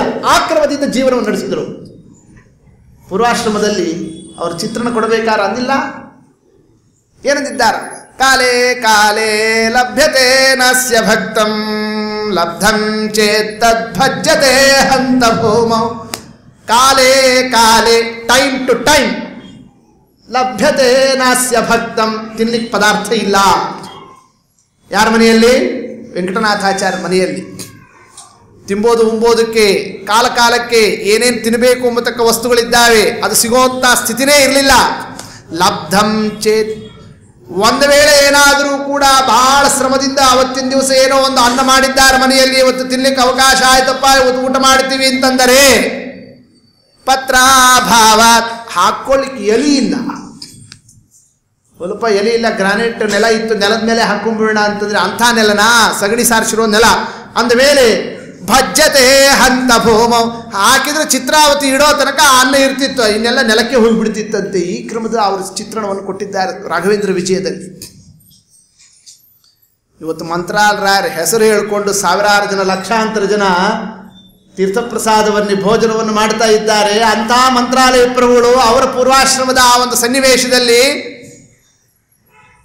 ಅವ್ರ ಮನೆಯಲ್ಲಿ ಜಗಳ, ನಾ ಮೊದಲು ಬರ್ತೀನಿ ಅಂತ. ಯಾರಿಗೆ? ಗೋಕುಲಾಷ್ಟಮಿಗೆ, ಏಕಾದಶಿಗೆ. ಅವರಿಬ್ಬರು ಜಗಳಾಡ್ತಿದ್ರು ಅಂತಿದ್ರು. ಹೌದಾ?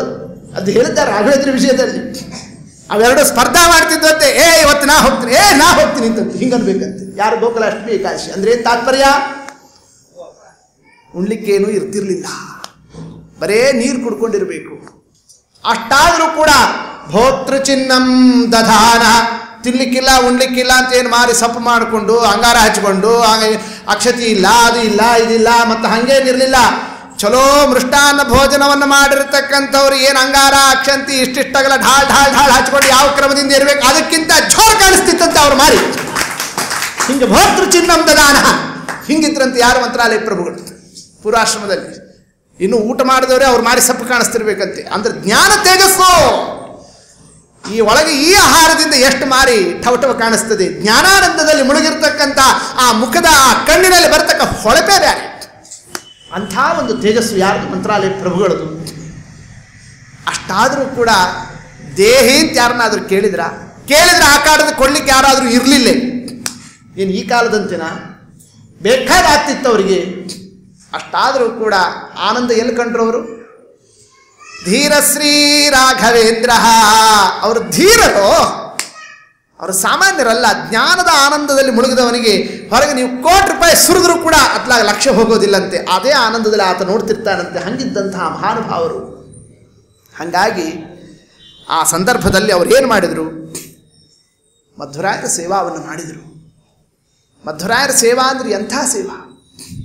ಮಧ್ವರಾಯರ ಗುಣಗಾನ ಮಾಡತಕ್ಕ ಗ್ರಂಥ ಸುಮಧ್ವ ವಿಜಯ.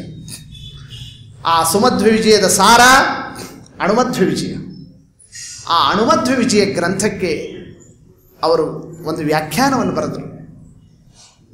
ಮಂತ್ರಾಲಯ ಪ್ರಭುಗಳು ಪೂರ್ವಾಶ್ರಮದಲ್ಲಿ ವೆಂಕಟನಾಥಾಚಾರ್ಯರು ಅಂತಾಗಿದ್ದಾಗ ಅಣುಮಧ್ವ ವಿಜಯಕ್ಕೆ ಅವರು ಬರೆದಿರ್ತಕ್ಕ ವ್ಯಾಖ್ಯಾನ, ಅದರ ಒಂದು ವಿಚಾರ, ಮಧ್ವರಾಯರಲ್ಲಿ ಅವರು ಇಟ್ಟಿರತಕ್ಕಂತಹ ಭಕ್ತಿ, ಅವರ ಸೇವಾವನ್ನು ನೋಡಿ ನಮ್ಮ ಮಧ್ವರಾಯರಂದರು, ಧೀರಶ್ರೀ ರಾಘವೇಂದ್ರ ಕೃತ ನಿಜ ವಿಜಯ ಸ್ರಗ್ಧರಾರ್ಥ ಪ್ರಕಾಶೋ ದೃಷ್ಟ್ವಾ ಸಂತುಷ್ಟ ಚೇತ ದಶಮತಿರಚಿರಾದಭ್ಯಸಿಂಚತ್ಪದೇ ಸ್ವೇ. ಧೀರಶ್ರೀ ರಾಘವೇಂದ್ರ ಮಂತ್ರಾಲಯ ಪ್ರಭುಗಳ ಅಣುಮಧ್ವ ವಿಜಯ ವ್ಯಾಖ್ಯಾನದ ಸೇವಾವನ್ನು ನೋಡಿ ದಶಮತಿ, ಮಧ್ವರಾಯರಿಗೆ ಇಷ್ಟು ಆನಂದ ಆಯಿತು. ಇಷ್ಟು ಸೇವಾ ಮಾಡ್ತೀಯಲ್ಲೋ ಎಲ್ಲ ಹುಡುಗ, ನೀ ಅಲ್ಲೇ ಮೂಲೆಯಲ್ಲಿ ಅಲ್ಲೆಲ್ಲೋ ಇದ್ದು ಹೋಗತಕ್ಕಂಥದ್ದು ಯೋಗ್ಯ ಅಲ್ಲ, ಬಾಯಿ. ಅಭ್ಯಸಿಂಚತ್ ಪದೇ ಸ್ವೇ, ತತ್ಕಾಲದಲ್ಲಿ ಅಭ್ಯಸಿಂಚತೆ, ನನ್ನ ಸ್ಥಾನದಲ್ಲಿ ನೀನು ಕೂಡಿಸ್ತೀನಿ ಬಾಯಿ ಅಂತ ವೇದಾಂತ ಸಿಂಹಾಸನದಲ್ಲಿ ಪೀಠಾಧಿಪತಿಗಳಾಗಿ ವಿರಾಜಿಸ್ತಕ್ಕಂತಹ ಒಂದು ವೈಭವ ಯಾರಿಗೆ ಬಂತದು? ಮಂತ್ರಾಲಯ ಪ್ರಭುಗಳಿಗೆ ಬಂತು. ಅವರೇನು ಅದಕ್ಕೇನು ವಶೀಲಿ ಹಚ್ಚಲಿಲ್ಲ, ಅಪ್ಲಿಕೇಶನ್ ಹಾಕಲಿಲ್ಲ, 108 ಪ್ರಭಾವವನ್ನು ಬೀರಲಿಲ್ಲ, ಅದಕ್ಕೋಸ್ಕರ ಅದು ಇದು 100 ಏನೇನೋ ವಿಚಾರವನ್ನು ಮಾಡಲಿಲ್ಲ. ಕೊಡ್ತೀನಿ ಅಂದರು, ಬ್ಯಾಡ ಅಂತಂದರು. ನಾವಲ್ಲೇ ಸುಧೀಂದ್ರ ಸ್ವಾಮಿಗಳವರು ಅವ್ರನ್ನ ಕರೆದು ಮುಂದೆ ನೀವು ಈ ಸಿಂಹಾಸನಕ್ಕೆ ಪೀಠಾಧಿಪತಿಗಳಾಗಿ ಬರಬೇಕು ಅಂತ ಮಂತ್ರಾಲರಾಯರನ್ನು ಕರೆದಾಗ ಒಲ್ಲೆ ಸ್ವಾಮಿ ಅಂತ. ಬಾಲಾಭಾರ್ಯ ಬಾಲಕೋ ನೋಪನೀತಃ ಬಾಲಶ್ಚಾಹಂ ನಾಶ್ರಮೇ ವಾಸ್ತಿ ವಾಂಛ. ನಾ ಸಣ್ಣ ಹುಡುಗ, ಬಾಲ ಭಾರ್ಯ, ನನ್ನ ಹೆಂಡತಿ ಸಣ್ಣವಳು, ನನ್ನ ಮಗ ಇನ್ನೂ ಸಣ್ಣವ, ಉಪನಯನೂ ಮಾಡಿಲ್ಲ, ಇಷ್ಟು ಲಗು ನನ್ನ ಆಶ್ರಮ ತಗೊಂಡು ಏನು ಮಾಡಲಿ? ಬೇಕಾದಂಥವ್ರಿದ್ದಾರೆ, ಯಾರಿಗಾರು ಕೊಟ್ರಿ, ನನಗೆ ಯಾಕೆ ಕೊಡ್ತೀರಿ? ನಾವಲ್ಲೇ ಅಂತ ನಿರ್ಬಂಧ ಅಷ್ಟೇ. ಇಲ್ಲ ನಿಮಗೆ ಕೊಡೋದು ಅಂತ ನೀವೇನಾರು ಹಠ ಹಿಡಿದ್ರೆ ನಾ ಇಲ್ಲಿಂದ ಹೊರಟು ಬಿಡ್ತೀನಿ ಮಠದಿಂದ ಅಂತಂತಂದ್ರು. ನೋಡು, ಆಗ ಹಂಗಿತ್ತು ಆಶ್ರಮಕ್ಕೆ. ಈಗ ಪೇಪರ್ ತುಂಬ ಆಶ್ರಮ, ಈಗ ಶ್ರಮ, ಬರೀ ಆಶ್ರಮ ಅಲ್ಲ, ಈಗ ಹಂಗಾಗಿ ಹೋಗಿದೆ. ಹೌದು ಅಂದ್ರೆ ಏನು ತಾತ್ಪರ್ಯ? ವೇದಾಂತ ಸಿಂಹಾಸನದಲ್ಲಿ ವಿರಾಜಮಾನರಾಗಿ ಮಧ್ವರಾಯರ ಸ್ಥಾನದಲ್ಲಿ ಕೂಡೋದು ಅಂದರೆ ಅಷ್ಟು ಸುಲಭ ಅಲ್ಲರು. ಅದಕ್ಕೆ ಬಹಳ ದೊಡ್ಡ ಯೋಗ್ಯತಾ ಇರಬೇಕು. ಅಂತಹ ಒಂದು ತಮ್ಮ ವೈರಾಗ್ಯವನ್ನು ತೋರಿಸಿದರು. ನಾವಲ್ಲೇ ಅಂತಂದ್ರೂ ಕೂಡ ಸುಧೀಂದ್ರ ಸ್ವಾಮಿಗಳವರಿಗೆ ಸೂಚನೆ ಆಗಿತ್ತು, ಇವರೇ ಇದಕ್ಕೆ ಯಾವುದಕ್ಕೆ ಮುಂದೆ ಈ ಪೀಠಾಧಿಪತಿಗಳಾಗಿ ವಿರಾಜಿಸಬೇಕು ಎಂಬತಕ್ಕಂತಹ ಆ ಒಂದು ನಿರ್ಬಂಧದಂತೇನೆ ಅದಕ್ಕೆ ಸೂಚನೆ ಕೊಟ್ಟವರು ಯಾರು? ಮಧ್ವರಾಯರು. ಮಧ್ವರಾಯರು ಅವರೇ ಈ ಸಿಂಹಾಸನದಲ್ಲಿ ಬರಬೇಕು, ಕೂಡಬೇಕು. ಕಾರಣ ಏನು ನೋಡಿ ಮಧ್ವರಾಯರ ಅನುಗ್ರಹವನ್ನು ಮಾಡಿದರು ಮಂತ್ರಾಲರಾಯರಿಗೆ? ಅವರೇನು ತಪಸ್ಸು ಮಾಡಿದ್ರಾ, ವ್ರತ ಮಾಡಿದ್ರಾ, ಅನುಷ್ಠಾನ ಮಾಡಿದ್ರಾ, ಅಥವಾ ಎಲ್ಲಾದರೂ ಕೂಡ ತೀರ್ಥಕ್ಷೇತ್ರಗಳೆಲ್ಲ ತಿರುಗಾಡ್ಕೊಂಡು ಬಂದು ಅಲ್ಲಿ ಮುಳುಗಾಗ್ದೆ ಇಲ್ಲಿ ಮುಳುಗಾಗ್ದೆ ಅಂತ ಏನಾದರೂ ಕೂಡ ಗಡ್ಡಾದಲ್ಲಿ ಅದರಲ್ಲಿ ಇದರಲ್ಲಿ ಹೋಗಿ ಏನಾದರೂ ಕೂಡ ಅದನ್ನೇ ಸ್ನಾನಾದಿಗಳನ್ನು ಮಾಡಿ ಬಂದ್ರಾ? ಏನಿಲ್ಲ, ತಮ್ಮಷ್ಟಿತ್ತಾವ ತಮ್ಮ ಮನೆಯಲ್ಲಿ ಕೂತಂಥವ್ರು ಅಷ್ಟೇ.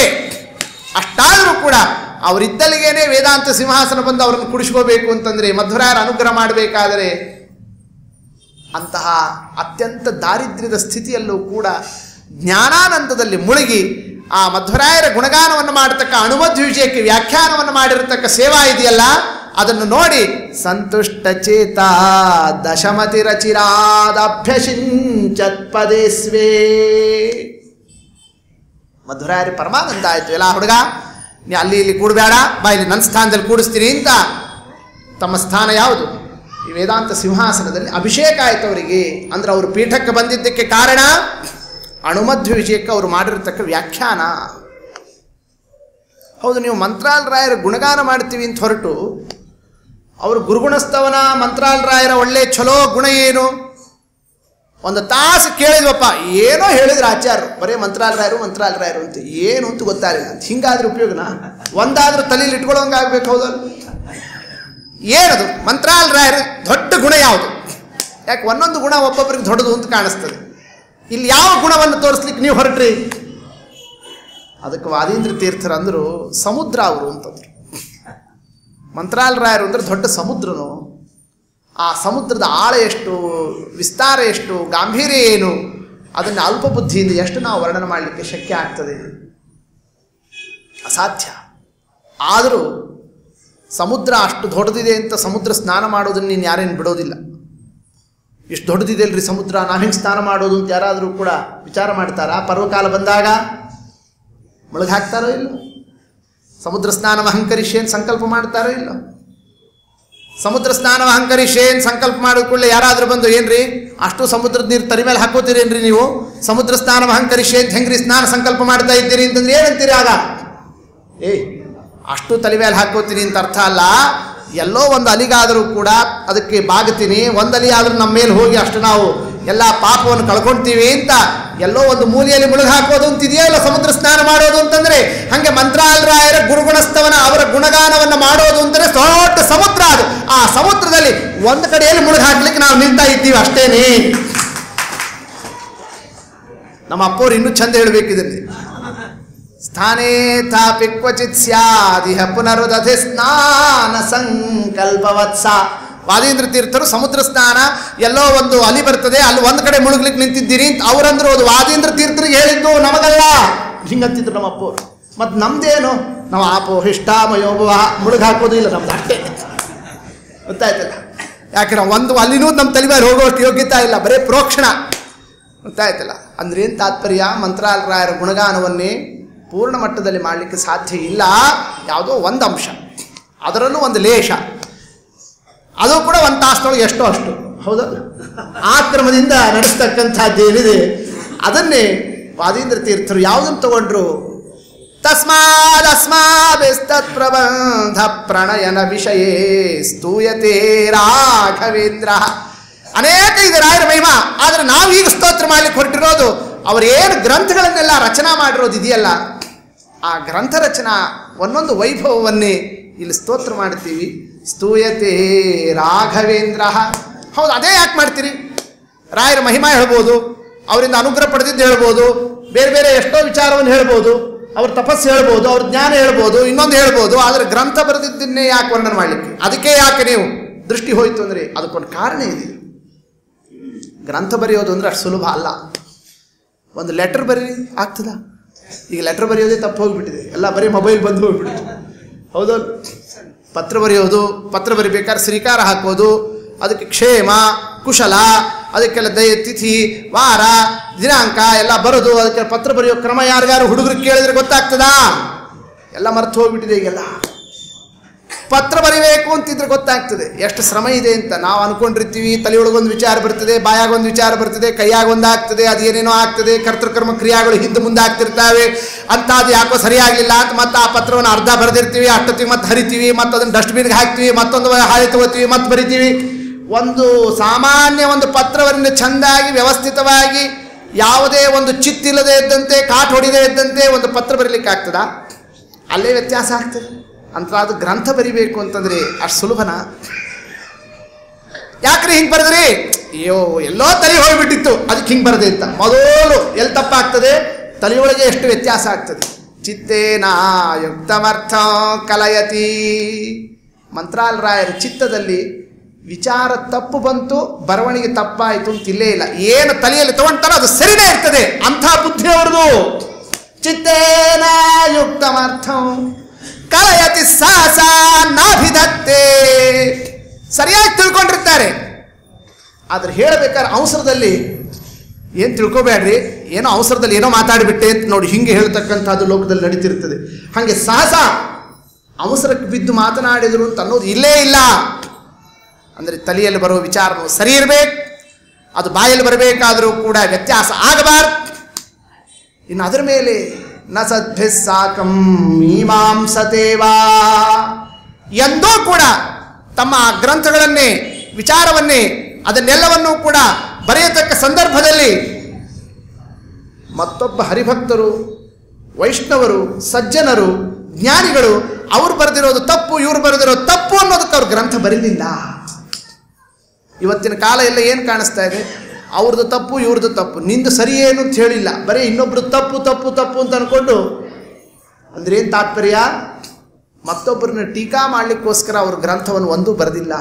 ನ ಸತ್ವೇತ್ಸಾಕಾಮೀಮಾಂಸತೇವ.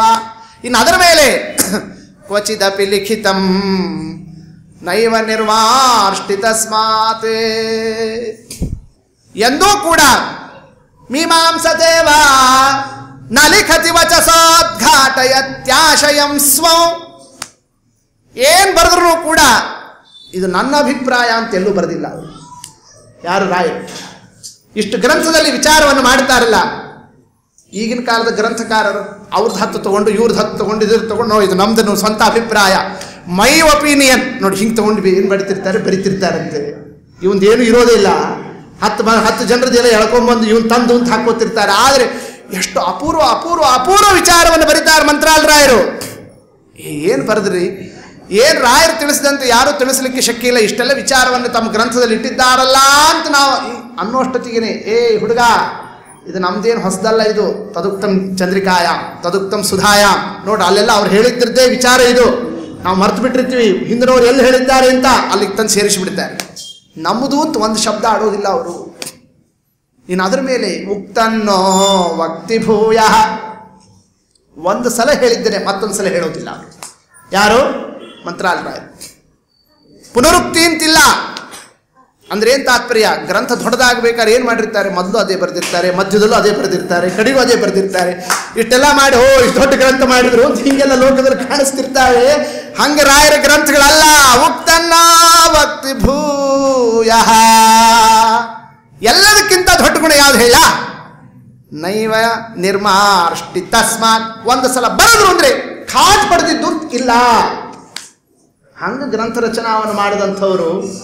ಆದ್ದರಿಂದ ಆ ಗ್ರಂಥ ರಚನಾ ಶೈಲಿಯನ್ನು ಇಟ್ಟುಕೊಂಡೇನೆ ರಾಯರನ್ನು ಗುಣಗಾನ ಮಾಡಬೇಕು ಅಂತ ನಾವು ಈ ಕೃತಿಯನ್ನು ಮಾಡ್ತಾ ಇದ್ದೇವೆ ಅಂತ ಗುರುಗುಣಸ್ತವನ. ಅಂದರೆ ಮಂತ್ರಾಲ್ ರಾಯರ ಗುರುಗುಣ, ದೊಡ್ಡ ಗುಣ ಯಾವುದದು? ಗ್ರಂಥ ರಚನಾ ಚಾತುರ್ಯ. ಅದರಲ್ಲಿ ಅಣುಮಧ್ವಿಜಯದ ಗ್ರಂಥ ರಚನೆ ಏನಿದೆ, ಅದರಿಂದ ವೇದಾಂತ ಸಿಂಹಾಸನಕ್ಕೆ ಬಂದರು. ಅಲ್ಲಿ ಅವ್ರು ಬರ್ತಿದ್ದರೆ ಮಧ್ವರಾಯರೇನೋ ಅನುಗ್ರಹ ಮಾಡಿದರು. ನಮ್ಮ ವಾಯುದೇವರ ಪತ್ನಿ ಯಾರು? ಭಾರತೀ ದೇವಿಯರು. ಅವ್ರು ನೋಡಿದರು, ಎಲ್ಲ ಹುಡುಗ, ನಮ್ಮ ಯಜಮಾನರು ತಮ್ಮ ಸಿಂಹಾಸನದಲ್ಲಿ ನಿನ್ನನ್ನು ಕೂಡಿಸಿದ್ರು, ನಾನು ನನ್ನ ಸಿಂಹಾಸನದಲ್ಲಿ ನಿನ್ನ ಕೂಡಿಸಿಬಿಡ್ತೀನಿ ಅಂತಂತ. ಅಂದರೆ ಮಧ್ವರಾಯರ ಸಿಂಹಾಸನ ಯಾವುದು? ಪೀಠ, ಪೀಠಾಧಿಪತಿಗಳಾದರು. ಭಾರತೀ ದೇವಿಯರು ತಮ್ಮ ಸಿಂಹಾಸನ ಯಾವುದದು? ವಿದ್ಯಾ ಸಾಮ್ರಾಜ್ಯ. ಆ ವಿದ್ಯಾ ಸಾಮ್ರಾಜ್ಯಕ್ಕೂ ನೀ ಅಧಿಪತಿಯಾಗಿ ಬಿಡು ಅಂತಂಥದ್ದು. ಯಾರು? ಭಾರತೀ ದೇವಿಯರು. ಸರಸ್ವತೀ ದೇವಿಯರು ಆ ಅನುಗ್ರಹವನ್ನು ಮಾಡಿದರು. ಯಾಕೆ ಭಾರತೀ ದೇವರು ಯಾಕೆ ಅನುಗ್ರಹ ಮಾಡಿದರು? ಅದಕ್ಕೇನು ಕಾರಣ? ಮಧ್ವರಾಯರಿಗೇನೋ ಕಾರಣ ಇತ್ತು. ಯಾಕೆ ಅಣುಮಧ್ವ ವಿಜಯ ಮಧ್ವರಾಯರ ಗುಣಗಾನವನ್ನು ಮಾಡಿದ್ದಾರೆ ಅವರು, ಅದಕ್ಕೆ ಅವ್ರು ಮಾಡಿದರು, ಅದಕ್ಕೊಂದು ಅರ್ಥ ಇದೆ. ಆದರೆ ಇವ್ರು ಮಾಡಬೇಕಾದ್ರೆ, ಭಾರತೀ ದೇವರ ಆ ಗುಣಗಾನ ಮಾಡಬೇಕಾದ್ರೆ ಏನು ಕಾರಣ? ಅದಕ್ಕೊಂದು ಕಾರಣ ಇದೆ ಅಂತಂದ್ರು. ತದಿಯಾನ ನನ್ನಲಿನ ಗತಾ ತತ್ಕೃತ ಸ್ವಪ್ರಿಯೇಕ ಪ್ರತ್ಯಾಸಂಗ ಪ್ರಹೃಷ್ಟ. ಭಾರತೀ ದೇವರು ಅಂದರೆ ಯಾರು? ದ್ರೌಪದಿ ದೇವಿಯರು. ಮಧ್ವರಾಯರು ಅಂದರೆ ಯಾರು? ಭೀಮಸೇನ ದೇವರು. ದ್ರೌಪದಿ ದೇವರು ಎಂದಾದರೂ ಭೀಮಸೇನ ದೇವರನ್ನು ಬಿಟ್ಟಿದ್ದಾರಾ? ಸದಾ ಭೀಮಸೇನ ದೇವರನ್ನೇ ಆಶ್ರಯ ಮಾಡಿದವರು. ಹೌದಲ್ಲೋ? ಹಿಂದಿನ ಅವತಾರದಲ್ಲಿ ಅದೇ ಹೌದಲ್ಲ ಕಥೆ ಅಂದಿಲ್ಲ? ನಾಪಾತ್ ಭೀಮಾತ್ ಋತೇಪಿ ನಾಪಾತ್ ಭೀಮಾತ್ ಅಂದಿದ್ದಾರೆ. ಧ್ಯಾಯೇತ್ತಂ ಪರಮಾನಂದಂ ನಾಪಾತ್ ಭೀಮಾತ್ ಋತೇಪಿ ನಾಪಾತ್ ಭೀಮಾತ್. ಭೀಮಸೇನ ದೇವರು ಬಿಟ್ಟು ಮತ್ತೊಬ್ಬರನ್ನು ಹಿಡಿಲಿಲ್ಲ, ಭೀಮಸೇನ ದೇವರು ಬಿಟ್ಟು ಮತ್ತೊಬ್ಬರಿಂದ ರಕ್ಷಣವನ್ನು ತೋರಲಿಲ್ಲ ಅವರು. ಅಂಥ ಪತಿವ್ರತ ಸ್ತ್ರೀ ಯಾರು? ಭಾರತೀ ದೇವಿಯರು. ಅವರೇ ಗಂಡ. ಇನ್ನು ಉಳಿದವರೆಲ್ಲ ಬರೀ ಹೆಸರಿಗಷ್ಟೇ ಇದ್ದವರು. ಅವರಲ್ಲಿ ಏನು ಕಿಮ್ಮತ್ತಿಲ್ಲ ಅಂತ ವ್ಯವಸ್ಥಾವನ್ನು ಮಾಡಿದ್ದಾರೆ. ಎಲ್ಲಿ? ತಮ್ಮ ದ್ರೌಪದಿ ಅವತಾರದಲ್ಲಿ. ಅಂಥ ಭಾರತೀ ದೇವಿಯರಿಗೆ ಈಗ ಮಧ್ವರಾಯರು ಭೀಮಸೇನ ದೇವರ ಸೇವಾವನ್ನು ಮಾಡೋಣ ಅಂದರೆ ಯತಿಗಳಾಗಿ ಬಿಟ್ಟಿದ್ದಾರೆ ಅವರು. ಯತಿಗಳಾದಾಗ ನಾವು ಯಜಮಾನರ ಹತ್ರ ಹೋಲಿಕ್ಕೆ ಹೆಂಗಾಗ್ತದೆ? ಆಗೋದಿಲ್ಲ. ಹೌದೋ ಅಲ್ಲೋ? ಹಾಗಾಗಿ ಏನಪ್ಪ ಮಾಡೋದು? ಹಿಂದೆ ಆಗ ಬ್ರಹ್ಮಚಾರಿಗಳಾಗಿದ್ದರು, ಹನುಮಂತ ದೇವರಾಗಿದ್ದರು, ಆಗೂ ಹೋಲಿಕೆ ಆಗ್ತಿರ್ಲಿಲ್ಲ. ಈಗೇನೋ ಭೀಮಸೇನ ದೇವರು ಗೃಹಸ್ಥರಾಗಿದ್ದಾರೆ. ಈಗ ಅವ್ರ ಕೈ ಹಿಡ್ಕೊಂಡು ಅವ್ರ ಜೊತೆಗೆ ಸುತ್ತಾಡಿದ್ವಿ, ಸದಾ ಅವ್ರ ಜೊತೆಗೆ ಇದ್ವಿ, ಆನಂದವನ್ನು ಪಟ್ವಿ. ಆದರೆ ಮುಂದೆ ಯತಿಗಳಾಗಿಬಿಟ್ರು. ಯತಿಗಳಾದಾಗ ಯಜಮಾನರ ಹತ್ರ ಹೋಲಿಕೆ ಅವಕಾಶ ಇಲ್ಲ, ಹೋಗೋಂಗಿಲ್ಲ. ಸಿದ್ಧಾಂತ ಅಂತ ಹಂಗೆ ಹೇಳ್ತಿದ್ದೆ. ಮತ್ತೆ ಇತ್ತೀಚಿನಲ್ಲಿ ಏನು ಮಾಡ್ತಾರೆ ಗೊತ್ತಿಲ್ಲ, ಗೊತ್ತಾಯ್ತಲ್ಲ. ಅಂದ್ರೆ ಏನು ತಾತ್ಪರ್ಯ? ಭಾರತೀ ದೇವರು ಅದಕ್ಕೆ ಹತ್ರ ಹೋಗಲಿಲ್ಲ. ಯಾರ ಹತ್ರಕ್ಕೆ?